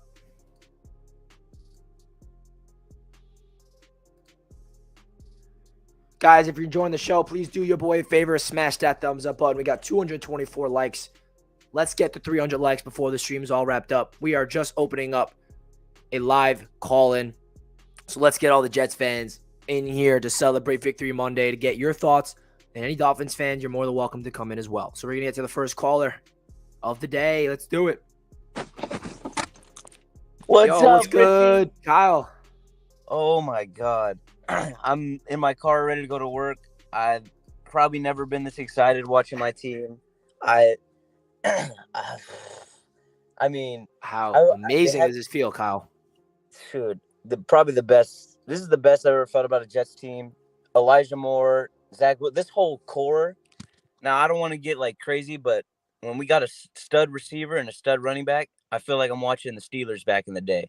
That's what it feels like to me. Mm-hmm. But what I wanted to say real quick is, man, how about Breece Hall, man? This guy's out of his mind, dude. I don't know what's going on. I can't believe that. Out of his mind. 200 yards, basically. 200. 100 receiving before he got 100 rushing. He could do it all. And what's his name? Yeah, LaFleur knows how to I can't say scheme him open, dude. And like these wheel routes and all these things that he can do. He can route run too. Man, stud. We got something special in Breece, bro. Oh my gosh. Jets fans should be elated about what he just looked like yesterday, because we were expecting that low key. And it's finally awesome to see him have his breakout. Oh yeah, and then one last thing. So for Rookie of the Week, do we vote Sauce in just because Breece already has one? That's a great question, because I was actually going to say that thing. I feel like, I don't know if you saw the video that the Jets posted. It was Sauce and Carter and Breece after the game. And Breece Hall said, "Rookie of the week to Sauce, rookie of the week to Sauce." And then Sauce said, "Nah, you got like 1,000 yards. You're going to win it again." So I think Sauce deserves it. Breece is okay with handing it over to Sauce, even though Breece Hall deserves it over him, in my opinion. But Breece got his last week. So I'm honestly going to vote for Sauce. Yeah. Dude, Sauce finished this game on the first play, dude. Oh, my God. My parents wanted to switch to the Steeler game. I said, no, I want to watch this. They're like, why? It's the first play. Dude got knocked out in the first play. I was like, whoa, damn. Dude. And I want to say, talk your shit on this roundtable, bro. These guys are ridiculous. I cannot believe what I heard on that last show. And the fact that we couldn't stand up on anything because we had nothing to stand on, we got something to stand on now. So let's kick their ass. 100%. And I'm going to be crazy. TD said that they're going to win by 40. Guess who won by 40? Let's go, Kyle. I appreciate it. Great call, my man. Enjoy the rest of your day, brother. You too, man. Live it up. Thank you, bro. All right, great call in from Kyle there. I'm going to be so crazy on the round table. Shout out to Justin for a $20 donation. Says, eat worms and get caught fishes. Let's effing go. We rolled them. Hope the game was awesome, Richie. It was a great game, Justin. If you guys want to see my experience of the game, that is live on YouTube. I posted my vlog this morning, so check that out. Justin, the $20 means a lot to the channel, my man. We're going to get to the donations real quick before we get into the next caller. We got a couple callers lined up. I like when the roundtable called the Jets their little brother, like they are a big brother, like Cooper Manning. I think I'd take Peyton. Shout out Tommy D, man. Appreciate the donation. Great member here on the channel. Tommy, I couldn't agree more, man. Wednesday night's going to be something special, bro. You guys do not want to miss it. Michael comes in with a $5 donation. Says, didn't TD say that Skyler was the best quarterback on the roster? Now all these Dolphins fans are blaming him for the loss. Please bring that up. Oh, of course I'm going to bring it up. I'm going to clip all that. I'm going to take time and download the episodes from last week and clip all the asinine stuff that they were saying so we can really show how delusional they truly are. So shout out to all the donations. Now we're getting into the next caller. If you guys want to join in, the link is pinned at the top of the chat. Fans, Jets in the building. What's good, brother? Can you hear me? Yeah, what's going on, man? What about that O-line play, man? Hey, bro. It gotta go to Brown, man. It got to go to Brown, bro. Dwayne Brown. Man. The OG's back. Definitely. The OG's back. I really like the rotation between Brown and ABT staying at the tackle positions. I think when George Fent come back, he got to play swing. Just for the simple fact, the continuity that we already got right now. I think Hoiberg was the free agent signing of the offseason. Yeah, so I was about to say, so Herbig is the reason why you'd want Fant at the swing because he's been holding it down in right guard. Absolutely, man. And I just want to see Garrett Wilson get a little bit more touches. That's the only knock on look for right now. It's crazy. No one's in the receiving game got touches yesterday. Elijah didn't, Corey didn't, Garrett didn't. It was all the running backs. Yeah, absolutely, man. But thank you, man. I've been appreciating the show, man. And go Jets, man. Appreciate the call, my man. Let's go Jets. Awesome. Love having Jets fans coming in, sharing the thoughts because we all deserve to celebrate together here on the channel. The next caller is the one and the only King Jamie. Hey, buddy. Oh, my God. Hey, this is like the most – guys, by the way, I know he's repping his Chiefs kingdom right now, but you guys don't understand. This has been a loyal Jets supporter since like 2 years. He's been telling everybody throughout all the losing the past couple of years. He's been commenting on every single one of Jets Media's videos saying, I see it with the Jets. I remember my Chiefs were really bad for a long time. I never lost faith. And now the Chiefs are where they're at today. And he sees it with the Jets. You guys deserve it so much. Oh man, you guys deserve this. It's about time. It's about time. I told you a couple years ago, it's a thing in the making, and it's coming. And you guys are going to be against my Chiefs in the championship. And then it won't be the Kansas City Invitational AFC Championship. It's going to be the New York Jet Life Stadium Invitational. Oh, that'll be cool, man. And I will have been there the whole time with you guys, man. That's going to be fun. And next year I'm coming with you, but I'm going to Hawaii, so I'll be with the wife. Hawaii, man. Happy wife, happy life, right? Yeah, that's awesome. I'm really proud of you guys, man. Thank you, I was jumping around yesterday a lot, and it looked like you guys had a great trip. I wish I could have been there. Yeah, I wish you could have been there too, man. It's just cool that we have you as such a big Jets supporter when you are a diehard Chiefs fan. Like, you don't need to support the Jets, but here you are. Yeah, I don't need to, but you guys have been through a lot as fans, and I saw your channel. I kind of had a soft spot for the Jets my whole life because when I was a kid, the Jets and the Chiefs was my first pro game. And ever since then, I go to like 5-6 games a year. and it's all Chiefs games. But I've always supported the Jets since. And then I seen your loyalty in the bad times, dude. Oh yeah, That's something that's props to you. In the bad times, and you were the one that stayed loyal like I did for like 35 years. My Chiefs sucked, but it was terrible. But we stayed loyal. Some of us stay loyal. And that thing, you put that out in the universe and it comes back, bro. It really does. Yeah, people forget that the Chiefs, like you said, they were not this powerhouse forever. I mean, you were loyal. We were cursed, man. Cursed. Oh, man. And then Patrick Mahomes comes out of here with Andy Reid, and I'm rooting for your Chiefs tonight. I think they're going to get a dub tonight again. Yeah. And, it's Raiders week, man. Those Raiders are tough. You can't take anything away from that team at all. That team is stacked as crap on defense, and I'm kind of scared. But yeah, of course, it's a division I game. still got the faith. I got the Chiefs to win that game, and I actually have been on my roundtable. All those people are sleeping on the Chiefs this year. They think Mahomes is overrated. I'm like, what? I personally think Patrick Mahomes is like the best quarterback in the league, and some people like clown me for that. Every time I watch that guy out there, I'm just blown away. I just go to the live games. It's unbelievable. Oh so much fun. That's why I wanted to come to Jet Life. Yeah, man. Well, next year I'll definitely let you know early about Jets Media Day. It's going to be even bigger next year. Yesterday was a big time success.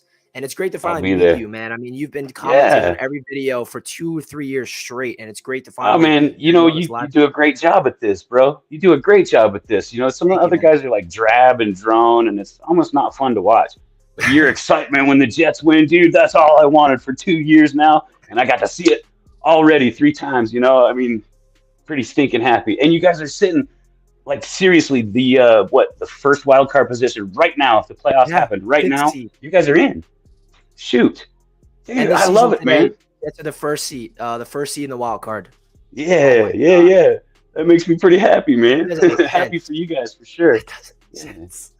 It makes perfect sense, bro. We've been calling this coming. Nobody believed us. I know it's hard for a lot of people to wrap their heads around it, but this is a Jets team that's different, bro. It's coming.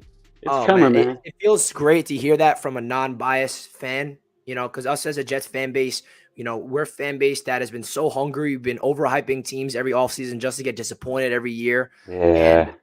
Every offseason we hype up the team because that's what fans do. But this year felt different in the offseason. And it was so hard to explain how different it felt. Right. And then when we were watching the draft, holy crud. You guys took everybody I wanted.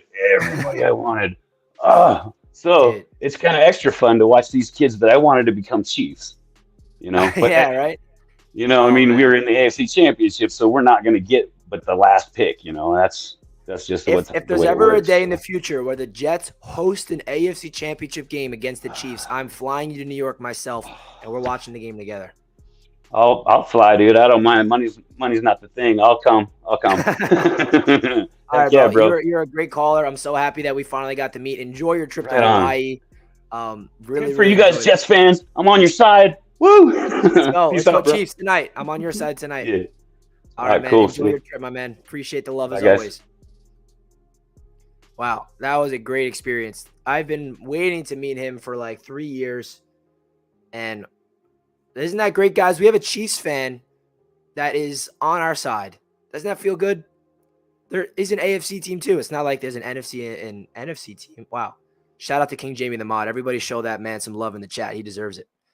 All right, next caller. We got Justin back in the chat. What's good, Justin? Hey, how's it going, man? It's going well, man. How about yourself? I'm super psyched. I didn't get to watch the game, actually. I was, like, watching the highlights. Just because my service is so bad, I can't. My TV subscription won't let me get the game. But anyways. The worst. How'd you feel after those highlights? It was great. It was great. It was great. They got what they deserved, you know. Quentin truck Tyreek's little Jets. Get that man to the turf, baby. Humble that guy. I love that. Yeah. He deserved that. He deserved that. I hope the game was cool, by the way. You guys all went. I follow Matt O'Leary, Jake Asman. All the best guys. The Buffalo Jet fan. Yeah, man. We appreciate the support, man. It feels great that. Yeah, no problem. Yeah, no problem. Well, it was cool. It was cool to be on the show. Yeah, Or to I'm be happy on that here. you hop on, my man. I love having my subscribers because, listen, we're all Jets fans here, and we all deserve a platform to celebrate this victory yesterday because that was something special, and it was a true NFL win, my man. Yeah, no doubt.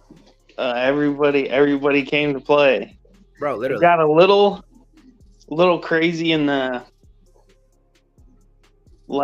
mid third quarter. Yeah. But they're a young team. They're gonna go through a little bit of growing pains. You can't expect this Jets team to dominate for 4 quarters. I mean, that's not gonna happen yet. Next year it will.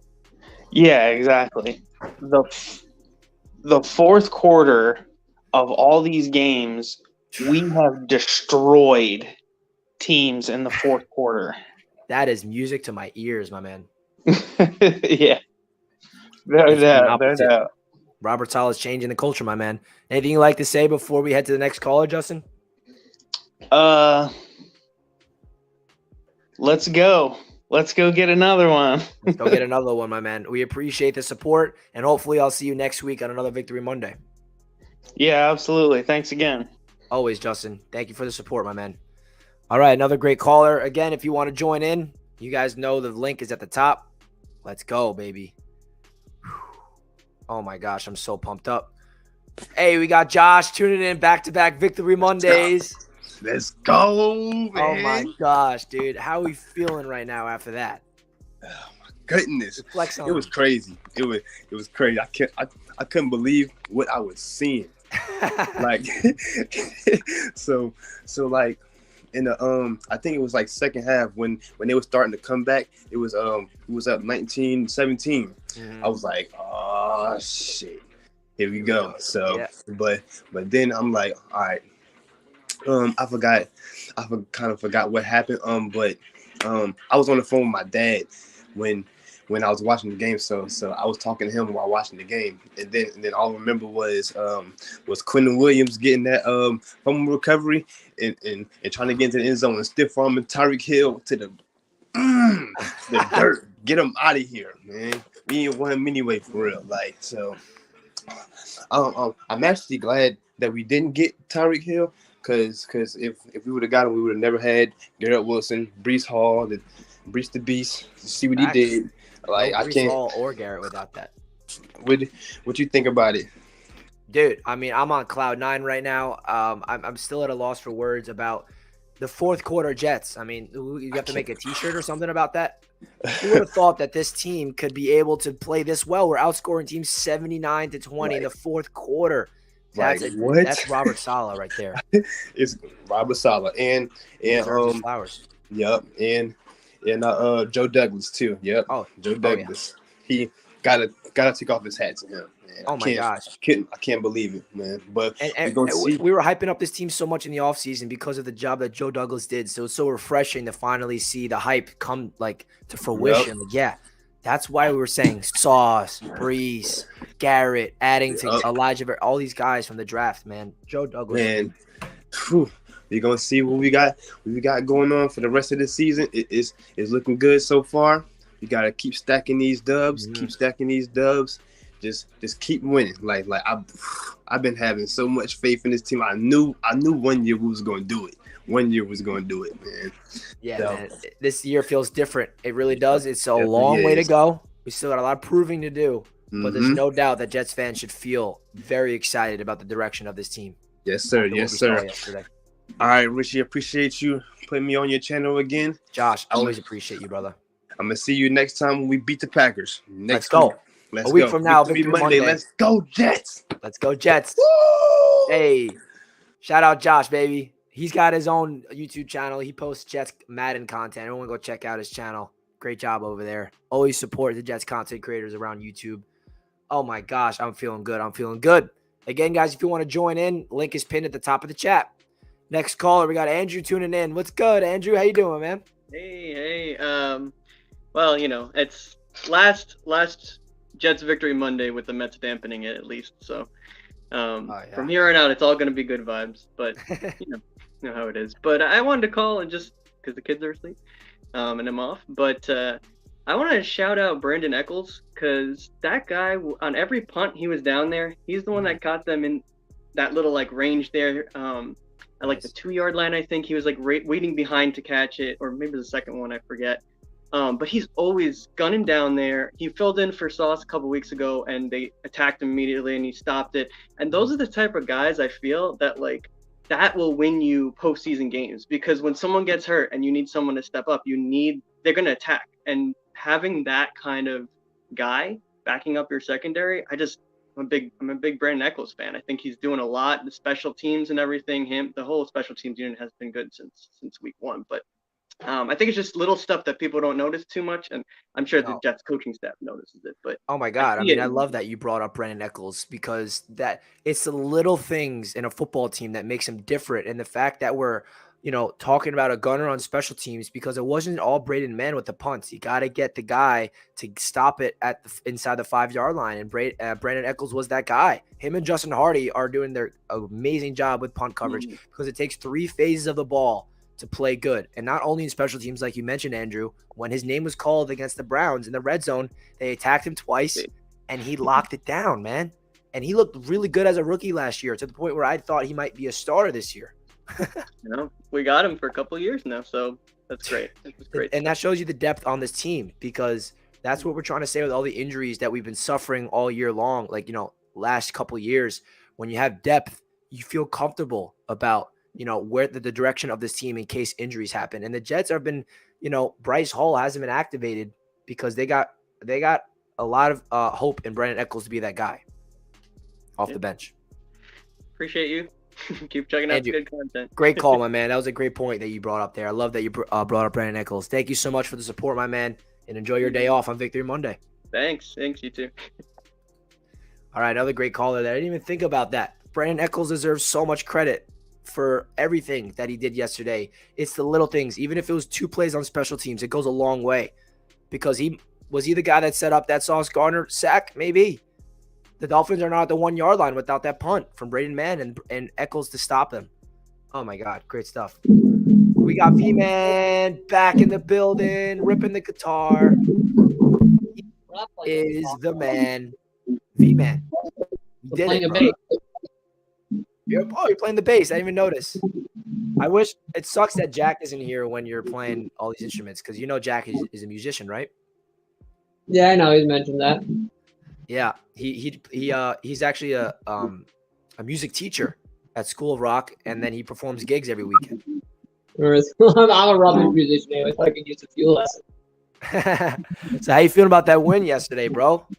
Oh no, it's good. You already saw the stat that I mentioned about the Jets defense.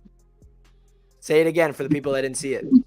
Okay, so now for the first. So the Jets have had 5 consecutive games with a defense forced a turnover. They've had 3 consecutive games with a sack, and back-to-back games with multiple sacks and multiple turnovers. What does that tell you?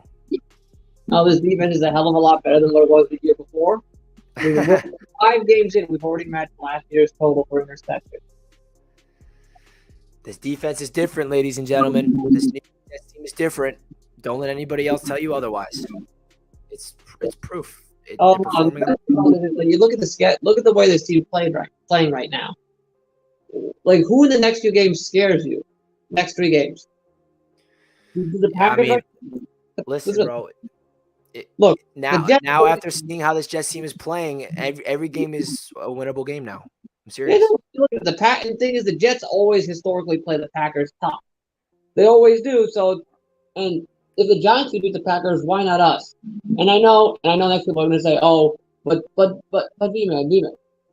The Denver is our house of horrors. We never win there." But do you see the dumpster fire that the Broncos are?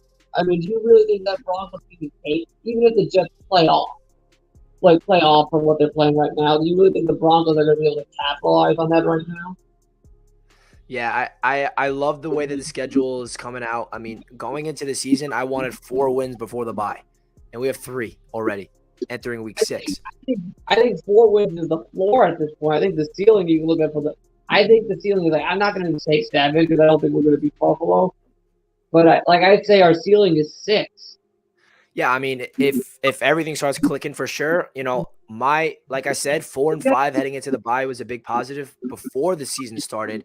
Now I want 5 wins minimum. I think we can get 2 more wins before the bye week, and all of a sudden we're 5-4 heading into the back end of the schedule. That's looking a little more easy. So I'm loving it, man. 6 because like I said, I don't. Packers don't scare me right now. Broncos don't scare me, and the Patriots have only beat up on a soft team. They beat up on a really bad Lions team that was injured. They have no defense and their offense is injured to hell. They beat up on the Steelers. I mean, that's the next test because that game yesterday was divisional win, and we don't win in the division. And I don't know when the last time we beat the Patriots. Do you know? 2015, Eric Decker overtime. That was the last time. That's depressing. So, no matter who is healthy or who the quarterback is for the Patriots, I'm not taking them lightly until we actually prove that we can beat them because they still got Belichick out there. But listen, but the backbone is throwing you 5 interceptions a game. Are you really scared of them? Listen, I think the Jets have what it takes to beat them, but we got a long way to go until we get there. We have a road trip before we get back home. But like I said, look, if we can, I think we can get 6 wins by the bye. If you look at a 6 wins, then what do you got? Then you beat the Patriots in MetLife. Then you got to come out the bye. You got a good chance to beat them in Foxborough. We got to beat them once. That's what I'm looking at, man. You got to beat them once, at least, minimum, either at home or in Foxborough. I want them to feel the shoe from the other foot. I want them to feel the other foot. I love it. All right, man. Anything else you'd like to say before we head to the next caller, bro? I don't know. Do you want me to play something? Yeah, hit us with it. V-Man. The bass.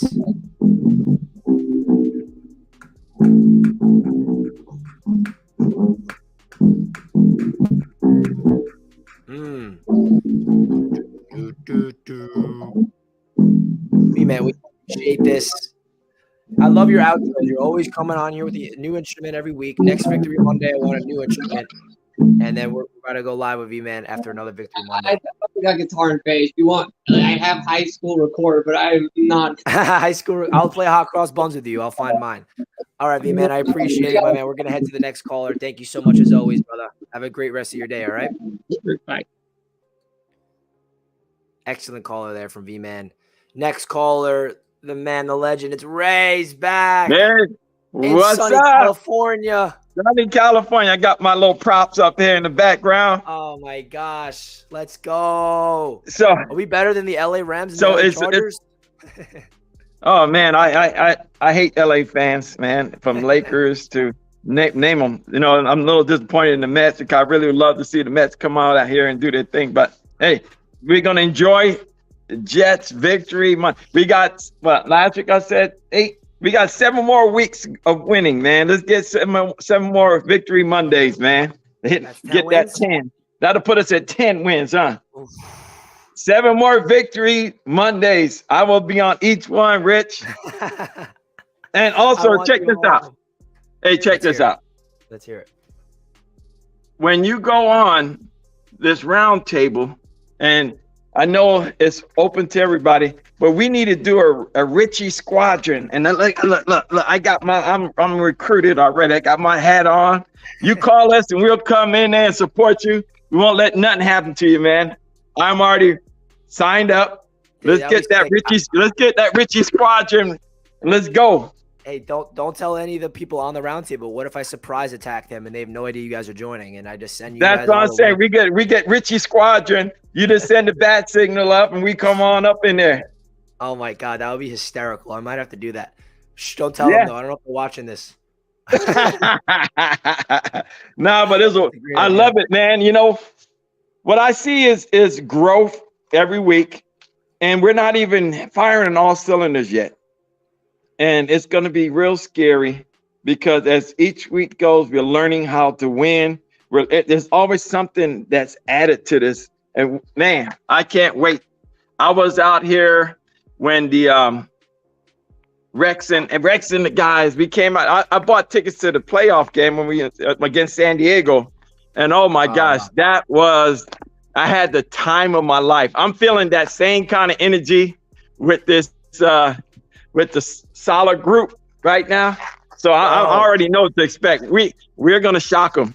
I'm not trying to be too high, get too high, but you know what? We've been down long enough. We're entitled to be able to reap the benefits of victories, you know. So I know what what Salah said. We want this to be the norm. Oh, I love that. Instead of them celebrating this like our own Super Bowl win, it's the norm around here, and that is exactly what I want to hear from our head coach. There it is. So anyway, I'm not going to keep you. I just want to keep the momentum going, and we need to go ahead and get that squadron. We got to get some recruits. Where we go get recruits, man? Oh, 100%. You let me know, man. I'm all in. I'm all in. All right. See you next week. You have a social media, Ray? Me? Well, no, I don't. I have social media. How can I contact you? How can people contact me? On my On the Prowl MGT. I mean, On the Prowl _MGT. That's my Instagram. On the Prowl _ hold on, I'm going to add you right now. On the Prowl _MGT.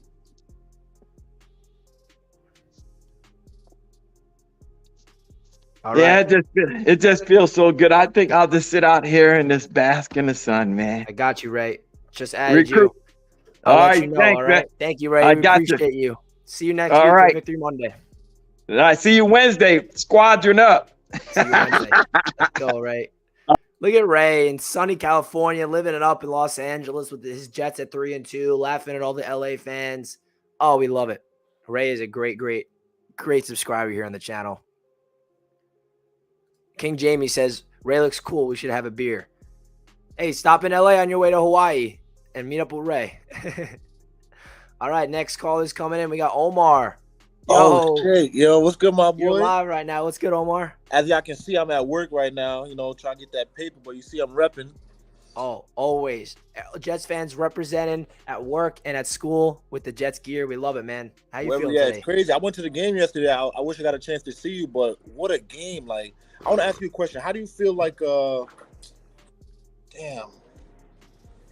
how far do you think this Jets team can go? I know that your original prediction was like 8-7, something like that, but as of now, we have 3 wins and 2 losses. What do you think we can do, man? Because I think we can really do something this year. You know what I'm saying? I mean, we really could. I mean, listen, bro. Between me and you, no one else is watching, but we're the 5th seed in the AFC. Oh my! We have the 1st seed in the wild card right now. So if the Jets continue to build on this, they keep stringing some wins together. They win 1, they lose 1, they win 2, maybe they lose 1. This is a young, pesky team. If we stay healthy, based on what I'm seeing the first 5 games, especially with Zach Wilson back, I think there's an actual chance to win 9 or 10 games this year. I think so too, man. I think so too. Who do you think how do you think we'll fare up with the Buffalo Bills? Yeah, it's really that's going to be tough. I think I got to see a little more from this Jets team leading up to that Bills game before I answer that realistically. But I can't say that we can beat the Bills, but I'm hoping that it's a game in the 4th quarter right now. I hope that we take to the 5 minutes left and it takes Josh Allen on a game-winning touchdown or something like that, or it takes the Jets to really just, I want Bills fans, because Bills fans are respecting the Jets right now. They want the Jets to be up there with them because, most of them are like, oh, I'd rather the Jets be good than the Bills and the Patriots. But I also want the Jets to kind of scare the Bills a little bit. So I think that's the next step. And, we got our first division dub in 2 years. And, the Patriots come first because we got to take care of business with them at home. But listen, man, I think this Jets team is on the rise, and we're getting our respect week by week. You're right. I ain't gonna lie, you're right. But that's all I want to say, man. Thanks for picking me. I'm gonna keep watching the videos and go Jets. Feel me? Omar, I appreciate you, man. Have fun at work and represent that Jets hat hard. You already know what's going on. Peace. Love it, man. Peace out, Omar. Another great caller. Look at this. We got Jets fans all over the place tuning in from school, from work, from their cars, from their off days. Jets are 2-0 with Zach Wilson. Let him know, James. Next up, we got Charles in the building. Hey, Richie, what happened to your voice, man? You sounding like you lost your voice.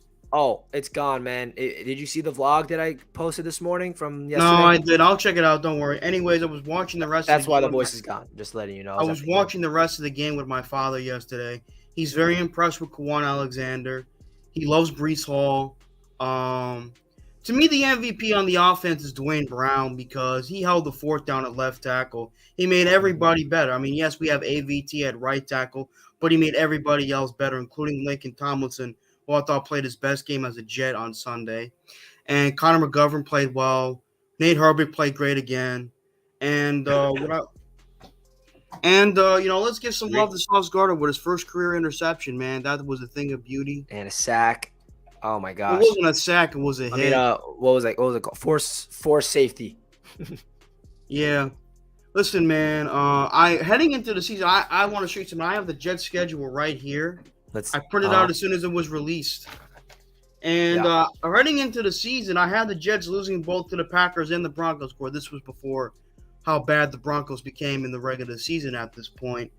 But, I still have the Jets losing to the Packers, not because, I don't think the Jets can't beat the Packers. Yeah. It's because it's Lambeau Field. Aaron Rodgers rarely loses at home.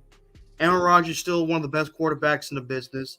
Plus, people forget they have a really good running back duo in A.J. Dillon and Aaron Jones. These two guys can run the football. They can catch it. And we struggled against the run yesterday. Huh?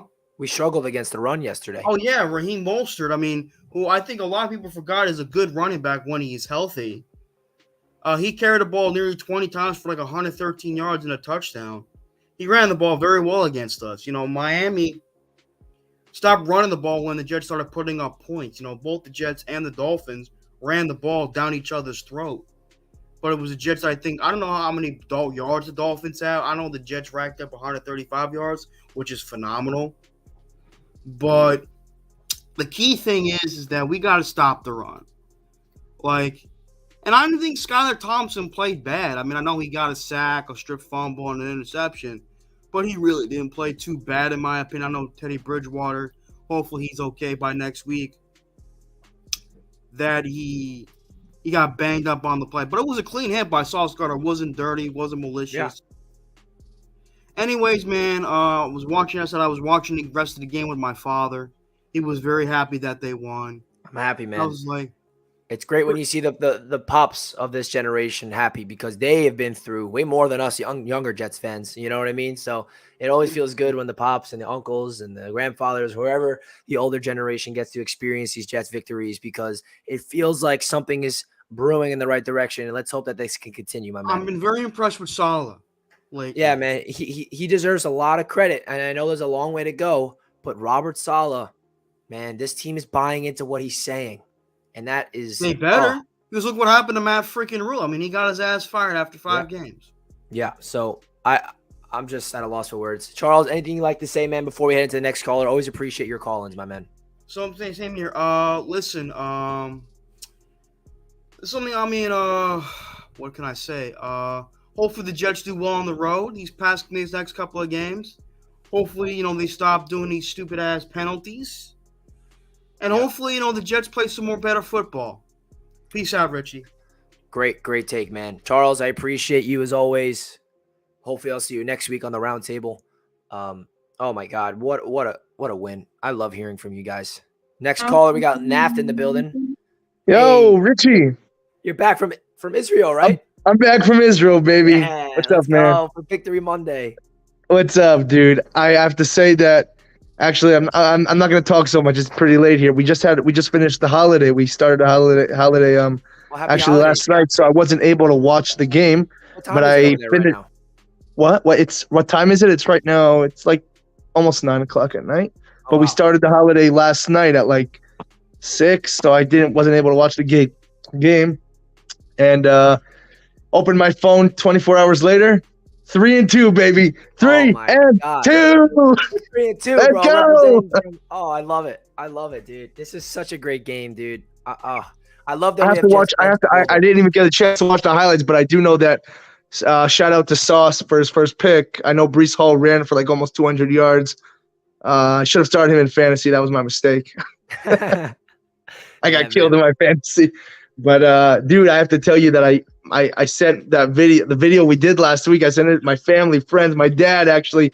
He's actually right here. I came to visit my parents for the holiday. He was worked up, this man. He's like, yeah, I can't believe you did that. Hey, here you are again, representing. Exactly. I love it. Shout out to your family. Exactly. Enjoy the holidays. And I love that we Thanks, have man. you supporting Gang Green Thanks. over there, man. This is great. This is Thanks, so man. great. Thanks, man. I'm actually gonna go eat some dinner, but dude, I want to see you next week when we're 4-2. 4-2. 4-2. Oh my gosh. All right, dude. Enjoy the holidays. Get some Thank food you. in. And Thanks, man. my man. We'll talk next victory. Oh yeah, we will, baby. Another great caller. How about shout out Jets fans, man? We're representing. We're representing all over the globe. We're global here. We are global.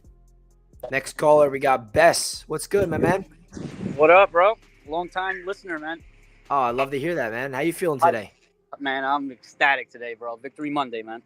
It's Victory Monday. Yeah, I'm at work. I'm sorry, man. I'm at work right now, but dude, man, the way this team is playing, man, is different. I tell you what, they had me nervous watching that game started, dude. I had like a pit in my stomach. I was like, damn, man, how's this gonna work Jets out? game without a pit in our stomachs, you know? Oh man, but dude, this is literally a different team now.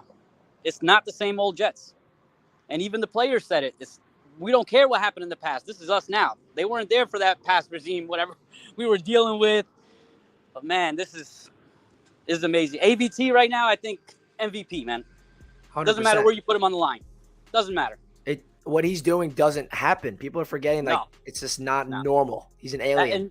And nobody's really even talking about it like on media or the press or anybody. Like, you know, dude, that's the guy's name you got to mention. They put him at left tackle, left guard. Doesn't matter. You can put him at center, and I think he's going to play excellent. Dude, 100%. I love that you're bringing up the AVT love because he deserves it. He never played right tackle in his life, dude. I mean, the fact that he goes out there and plays the way he did, it just shows you the testament of his coaching staff and the personnel. Oh my God, it's beautiful, bro. I'm just like I live in Texas, so right now being a Jets fan in Texas is a little rough. People don't really bother you that much, the Dallas fans, but we always beat Dallas, so they don't. I was about really to like say, hey, we got much. Dallas's number the past 2 games, the last 8 years. But hey, I love seeing that there's Jets fans down south in Texas supporting us. That's just so great, dude. Absolutely. I've been listening to your show ever since you pretty much came on. But I just subscribed now recently because, man, I'm not good with I'm not tech savvy, dude. So my girl got me all signed, all hooked up with all this stuff right now. Yeah, that's awesome. I appreciate that. But it means a lot. one thing all I ask from you is, man, AFC East Roundtable, bro, you get on TD and his boy, whoever that is, man, because they were talking smack, bro. Oh, my God, those arrogant. They were talking smack. I actually went and listened to the end of TD's show, his live stream show, man. Dude, he was waffling on everything that he was saying, man. Oh, I can't wait. I'm going to clip all the things they were saying so I can show it. So it's proof of the pudding of what those guys were saying. One thing I want to ask you is for the AFC East Roundtable, how do I get into the live chat? Because I know you guys were it's a little different. Basically, so we have a Patreon, which is basically like it's a way that you support the channel. It's like a monthly subscription. You buy the $10 per month one, and then you get access to the live call-in show at the end. And then I'll definitely do that. Yeah, I would love to have you on there, man. And then we post the StreamYard link on the Patreon just to the members, and then you'll be on the live call-in show when we open it up. I can't wait, man. I want to get on TD a little bit too. I know Master at Work's going to get on him just for – he's not even a Jets fan. He's going to get on Oh, he's going to get all over him. You already know that. We have our own little group chat, man. and we've been doing it already. Get to some other callers, bro. It's nice talking to you, man. All right, Bess. I'll see you Wednesday Jets. night. I appreciate you, bro. Let's go, Jets. Another great Jets fan supporting from Texas. Dude, Jets Nation's everywhere. We're not just in New York. We're not just in New Jersey. We're in Kansas City. We're in Israel. We're in Texas. We're in sunny California. Where aren't we? Of course, we're in Florida. We got Caden next. Caden, it's been a while, my man. How you doing? Good. Rocking my G-Dub shirt today. Let's go. My lucky Garrett shirt. Wilson. We're 1-1 when I'm wearing that shirt. Hopefully that improves to 2-1 next week. So you better wear it again Sunday. Hopefully. Well, either that or my Elijah shirt. Either or. Either or will do. Just wanted to hop on for a minute, just give a couple quick thoughts on the game. Sadly, can't watch it. I'm going to try to subscribe to NFL Plus though. Where are you from? Upstate New York. Yeah, I went to college up there, so it was the same issue. I could not get games. It was just all near Bills. Buffalo, right between Buffalo and Rochester. Yeah, I went to Brockport. Okay, yeah, that's where I know where that is. But normally, like, all I can get is the Bills channel, and then we just downgraded our TV package, so can't watch it anyways. But I was going to subscribe to the NFL Plus so I could watch it. But And I gotta say, I missed your stream. Missed not having your stream yesterday because there's no one to broadcast it for me. Like, I would have done green beans, but he's like a couple plays behind, and I like being. You're like basically live, like for every single play because I track it through like the ESPN app as well, and you're like literally on point for every single play. He's always a couple behind. But I miss not having that to be able to. Yeah, man. My apologies. I'll be there on Sunday and every game from now on out. You know, I'm not going to any game until. This is a 1 o'clock game, right? This weekend. Yeah, 1 o'clock, and then Broncos the first 4 o'clock. Yeah, Broncos are 4 o'clock. Yeah, I'm excited though. Like I'm trying not to get my hopes up too much. I know that we can like get all too excited in the win, and then could obviously like go out and lose next week. I'm not expecting to win at this point. All I just want to do is go out and give the Packers a good fight and show that this was not a fluke. Show that this game yesterday was not a fluke. That Zach is the real deal. Breece is a freaking animal. Sauce, I did not like the pick at first originally, but I'm really coming around to him. And Sauce, he's the GOAT. And it's like that we are gelling and that we are a threat to make the wild card. I mean, look, we're fifth in the standings, right? For first in the wild card standings. Yes, sir. Like, I mean, think about that. Like that would be our first playoff appearance since the Sanchez. Like that'd be incredible. God, so yeah, it's just like really hope that we can make it happen. And like in the next 4 games, if we come out with 2 wins, that'd be great in general. Because I'm not really expecting to beat Buffalo. Like they put a smackdown on Pittsburgh yesterday. So yeah, hopefully we can at least beat Denver, one of Green Bay or New England, hopefully both. And then we can just come out and just get to the playoffs and just end the drought for all the Jets fans who have been suffering for the last years with this team. We are not the same old Jets. And that's the best part about this, because the Dolphins fans heading into this game, even with all the injuries, they still looked at us as the same old Jets. And that's why it feels so good. You know? Exactly. Now, that is the one thing I will say. We did beat them with a third-string quarterback and an injury-riddled team in general. Like, they were missing Armstead and both their top corners in Jones and Howard. So we do have to look at that in general. But still, I've seen, like, Ryan from Jets Talk, Matt O'Leary, like they pointed out, the Dolphins' offense, they've run through Hill and Waddle. It's, like, not as much of the quarterback. Would they have probably been better with Tua? Absolutely.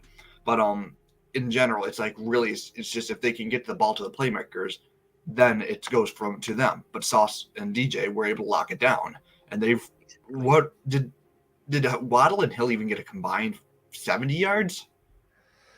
I don't think so. Waddle had like 2 catches for like 20, I think 20 something, and then Tyreek had like 7 for 40. Yeah, so that's just ridiculous. We have a beast of a cornerback room. So, and then also prayers up for Jermaine Johnson. Hope he comes back. He's been impressive. So hopefully he can come back. He's a big piece of that defense, man, especially in the run game. He's not just a pass rusher in the run game. He's been very impressed with that. He's had a lot of TFLs throughout his career. So, all right, I'll let you get to some more callers, Richie. But let's celebrate Victory Monday. But we work. Let's game plan and let's go out there and give the Packers a run for their money. Yes, Caden. I love it. And I love the energy, understanding that this game on Sunday, we can't expect to just go out there and now we're winning every game. We have to be realistic. And I love your takes today, my man. Let's go, Jets. Enjoy that Victory Monday. And let all your Bills friends know that we're coming for them next. It's hard. I know. Trust me, I was there for 4 years, my man. I was there for 4 years. Especially with my aunt who's always like picking on me. So all I want to do is at least keep it close against the Bills, right? So she can't give me too much bullshit. That's all I want, dude. So, all right, my man. Have a good rest of your day, brother. Yep. See you later, Richie. Another great caller from Caden. Listen, guys, I was upstate New York for 4 years in college, and that was when the Jets drafted Darnold and the Bills got Josh Allen. And you guys know how polarizing that debate was at the time. Oh, it sucked being up there in Buffalo during that time. But we got the man and the legend fresh off of Jets Media Day yesterday. What's good, my brother? Yo, what's good, Richie? How's everything? So right now, the voice is still a little, I gotta get some. The voice ain't there, man. It's gone. It's gone, dude. I gotta control myself. You sound like you dropped about 10 years. Yeah, right. But nah, that game. What else can you ask for? Everyone dominated. That's it. I don't want to hear, because I went through Twitter yesterday and this morning. I listened to TD at the end. Yo, I love the flip effect with them. Oh, it's amazing. Dolphin fans were giving Bills fans trash about, we didn't have, who was in there? I think it was Micah Hyde didn't have, Davis White, Ed Oliver. He's saying, like, who cares? A dub is a dub. But now with Teddy hurt, Skyler came in, who was supposed to be this juggernaut of a quarterback. Yeah, that's what I'm saying. They're like, oh, we didn't have Armstead, we didn't have this guy, that. Who cares? A dub's a dub. We didn't have Zach for, what was it, 3-4 weeks? We didn't have Zach. We had Flacco we had to deal with. And what happened? We went 1-2. Miami came to us. We put a 40 on them. I don't know. I can't wait for Green Bay. I can't. Let them know, bro. Oh, it feels so You better let them know you're on the round table. Oh, I know. You better be coming on there, too. You know I'm coming there. I told you that yesterday. You know I'm coming. But yeah, man, it feels so good, bro. How do you think they're going to play, though, against Green Bay? Yeah, man. I think they're going to play Green Bay tough. I think it's going to be a really hard game for the Jets to win, especially after what happened yesterday with Green Bay, losing in London that way to the Giants. And, bro, they were talking after the game, and Rodgers were calling them out. Like, Jair Alexander was like, we can't lose next week. They're already worried about us. They're already worried about next week. So, like, they're going to play hard. I mean, that's a fact. I mean, they're a very good team. I know that they don't have Adams anymore, and they're not the same Packers team as last year, but they're still Aaron Rodgers. They still have a great coaching staff, and they still got talent all over that defense who does not give up any passing yards. So Zach is going to have a tough day to move the ball in Lambeau. But I'm just looking for a game where Jets fans, win or lose, we still feel happy about the direction of this team. You know, if we go out there and put up a dud and we get blown out, then it's going to be a different story. But if we're competitive and we are in that game and we win or we lose, I just want Zach to play good football and the offense and the defense is still stride in the right direction, you know? Yeah, I got you. I like the fact that Rodgers called him out on that because, like, you're already freaking, like you said, you're worrying about next week. But what are you going to do with that? Like, you're already worrying about next week, though, when you got this game. You gave up 27 points. Stop talking. Stop trying to talk trash. I'm like, oh, it's the Jets. We can't lose next week. Shut up. You just lost to the Giants. Don't get me wrong. Roster-wise, aren't they worse than us? Yeah, they're 4-1, dude. That's they don't have crazy. They don't have anything. I know, dude. I think Brian Daboll is going to be in the front runner for Coach of the Year the way he's doing. He's Coach of the Year, personally. Yeah. If the Giants somehow get a wild card spot, he's getting Coach of the Year. Yeah. He's getting Coach of the Year. I know. And that whole division, all of a sudden, the NFC East, like, used to be the worst. Now they're, like, the best. Like, what?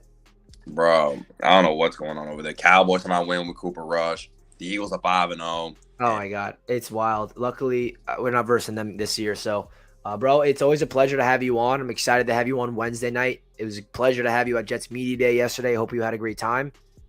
It was just like a day where you're like, was that even real? You know? Like, bro, for me, that was my second time being on the field because I work for RCO here in Staten Island for refs. So I was there for a tournament. So I was on the field working though there. But for my girl who I was with, who was wearing my Mavaz jersey, that was the first time on the field, and she lost her mind. She was like, "What the heck?" I was like, "It's crazy, right?" That's awesome, dude. I'm so happy watching, and now we know where they play. That's amazing, dude. Miles, I love having you on, bro, always, and I'll see you Wednesday night. Definitely. Let's bring the heat, baby. Let's go. All right, bro. Have a good rest of your Victory Monday. Oh, man, it feels so good to celebrate this with you guys. It feels good. Mark's in the chat next. What's up, Mark? Yo. Thanks for waiting. Yo, what's up, Richie? How you doing, man? So, actually, it's funny Doing you mentioned great. Jets fans all over the country. Like I mentioned, I'm at school in Virginia right now.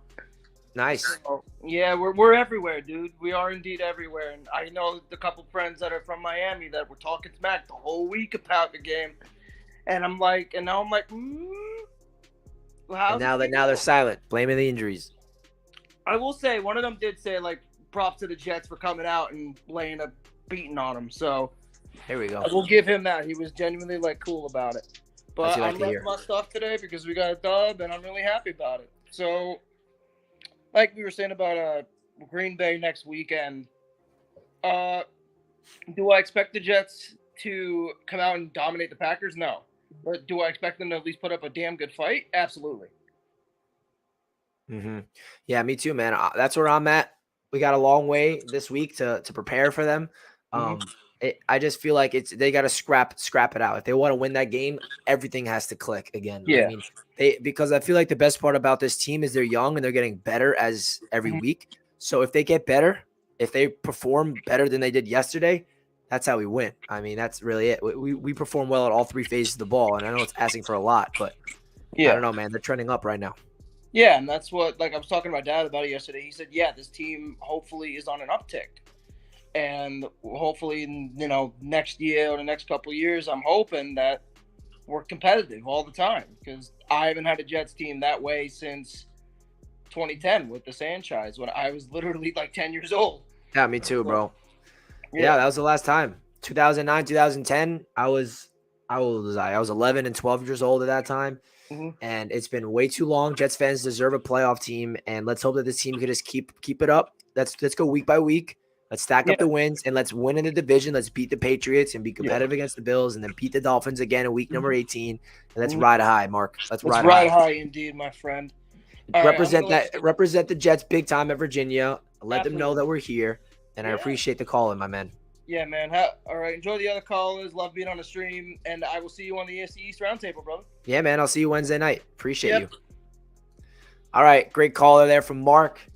Wow, this is always a pleasure to have everybody on, man. It really is something special. If you guys are not already, please do your boy a favor. Hit that thumbs up button. We got 276 likes. Can we get to 300 likes before it is all wrapped up? Can we do that? Is that possible? Is there anybody here that did not like it yet? I appreciate you guys. All right, we're going to get into one of the final callers of the day. I don't know if he's by his camera. Oh, there he is. AZ What Jets. up, Rich? Thanks for waiting, my man. You've been back there for a while, being patient. How you feeling, bro? Anytime, my man. One of the only Jets fans in Arizona, so feels good. Dude, I don't even think one person called in from New York today. I think everyone's just scattered across the country and the globe. This is also Arizona. And originally from Putnam, moved out to Arizona in like 2000, and haven't met a Jets fan since. So that was my next question. Is there any Jets fans that you know of over there? It's crazy, man. I meet so many people from New York, New Jersey, all Giants fans every time. And I'm like, even my buddies from New Jersey, I'm like, what are you doing? They're like, why are we going to be rooting for the Jets? I'm like, you guys don't know what's coming. You have no idea. So that's why we're loyal. We deserve this as fans, and teams never look better, baby. Yeah, man. How does it feel representing this team now in Arizona after them being 3-2, getting that win yesterday, bro? How you feeling about that? Well, I talk a lot of shit, so it's nice that I have something to back it up with finally. So this team's looking great, and this draft class, man. This draft class, my God. I even have some beef with Matt O'Leary telling me that Baltimore by far had the best draft class, which I know they got a lot of talent. But are you telling me that they're contributing their rookies more than our rookies are contributing? There's no chance. Yeah, dude, the rookies are ridiculous. You can even mention last year's draft class. You know, the year 1 and year 2 players are coming in here, and that's the two draft classes that was here with Robert Saleh, you know? Like, obviously, the draft class with Douglas under Case is not looking too good. But with Saleh here, dude, we got AVT looking like an absolute superstar. Carter's still playing well. Elijah Moore will get his time. I mean, Zach Wilson's the most important player in this team. He's looking good. And then this rookie draft class right here, man, it's like, you know, we're building this team properly for the first time in our lives as Jets fans, right? We're not buying a team. We're building a team, and that takes time. But it feels good to have the kids step up. Right. Let's get AVT a snap at center before the season's over. Call it a wrap for him. Dude, he's going to the Hall of Fame like next year if that happens. I mean, put him at center for a full game, and I got confidence in him doing better than McGovern, honestly. Anywhere, man. But and honestly, one of the guys I want to give a shout out to that is not getting enough credit, in my opinion, Quan, is just setting the tone every game, just showing everybody that this defense is not a joke, and he's laying the wood. And I love that. Yeah, dude. He was such an underrated signing. I mean, we got him in the summer. He kind of reminds me of the Morgan Moses signing from last year where we got Moses in the summer. And then we got Quan, and he's like second on the team in tackles behind CJ. He got that 4th down stop yesterday, setting the tone, hitting people hard. He has that, like, presence, you know? It's kind of infectious. He takes great angles. And I played ball my whole life, and I'm watching CJ miss that tackle on Wilson running up the sideline just because he took a bad angle. And I just love seeing these guys play good, disciplined ball, and it just gets me hyped. And I was actually in North Carolina for a wedding this weekend, and I go to some random sports bar when I'm waiting for my flight, and I meet 5 Jets fans from London in North Carolina, and I'm like, what's going on here? I'm like, where are you guys from? They're like, Chad Pennington era, man. Like, that's why we signed up. I'm like, wow. I'm like, I just love it, man. I absolutely love it. And the last thing I want to talk about is I'm just looking at the second half of our schedule right now, or I guess the last 2/3 of our schedule. I'm not scared. I'm not scared by one team. I mean, I think at home we're going to play Buffalo a lot harder than people think. And Josh Allen's Josh Allen. He's going to pull some magic out of his hat like he always does. But I think we're going to play them hard. And I don't see too many teams on that schedule that scare me. I mean, Packers always going to be a tough go. Vikings maybe give us a little hard run. Dalvin Cook running the ball if he's healthy. But I'm not scared for any game. I just want they can bring it. And the Jets are here.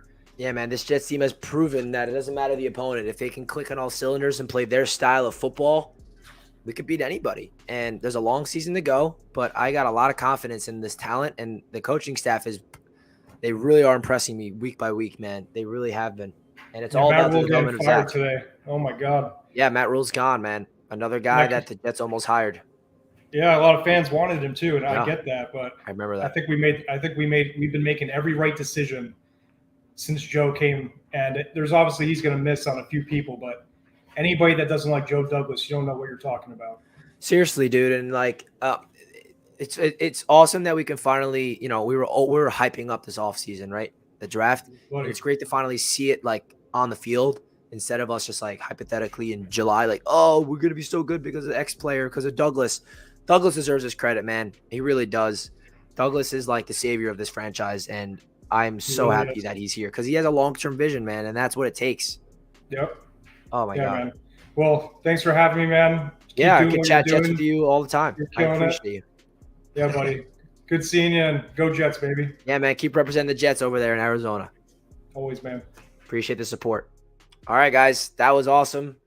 That's going to conclude this Victory Monday stream, 2.5-hour live stream. Wow. I was unable to do any content yesterday because I was at the game and I got home so late, and I had the Mets game to watch and be depressed over. I really thought the Mets were going to win and give me one of my best sports days of my life with the Jets and the Mets win, but it's okay, I guess. But I'm not going to gloat over the Mets over you guys right now because I'm sure you guys don't give a crap. But still, guys, I appreciate all the support on the channel. It means a lot. The vlog is up of Jets Media Day. If you guys want to understand what it was like under my shoes, I really gave you guys an example of what it was like from the drive to the game, to the tailgate, walking into the stadium, my reactions during the game at the stadium, after the game, on the field access. I really tried my hardest to give you guys a good understanding of what everything was like over there on the first ever annual Jets Media Day. If you guys want to be part of Jets Media Day, it's not until next year, but it's going to be bigger next year. So keep in tune about it. Hopefully my voice gets a little better by tomorrow. I've been talking for 2.5 hours right now, so that's probably not helping it out. But I love you guys. Let's go Jets. And wow, what a day yesterday and what a day today. 2.5-hour live stream wrapped up. Hit that thumbs up button if you're not already. Let's get to 300 likes, guys. Thank you, guys. I'm going to go rest the voice and probably rewatch the entire game. Let's go Jets. Peace out, everybody.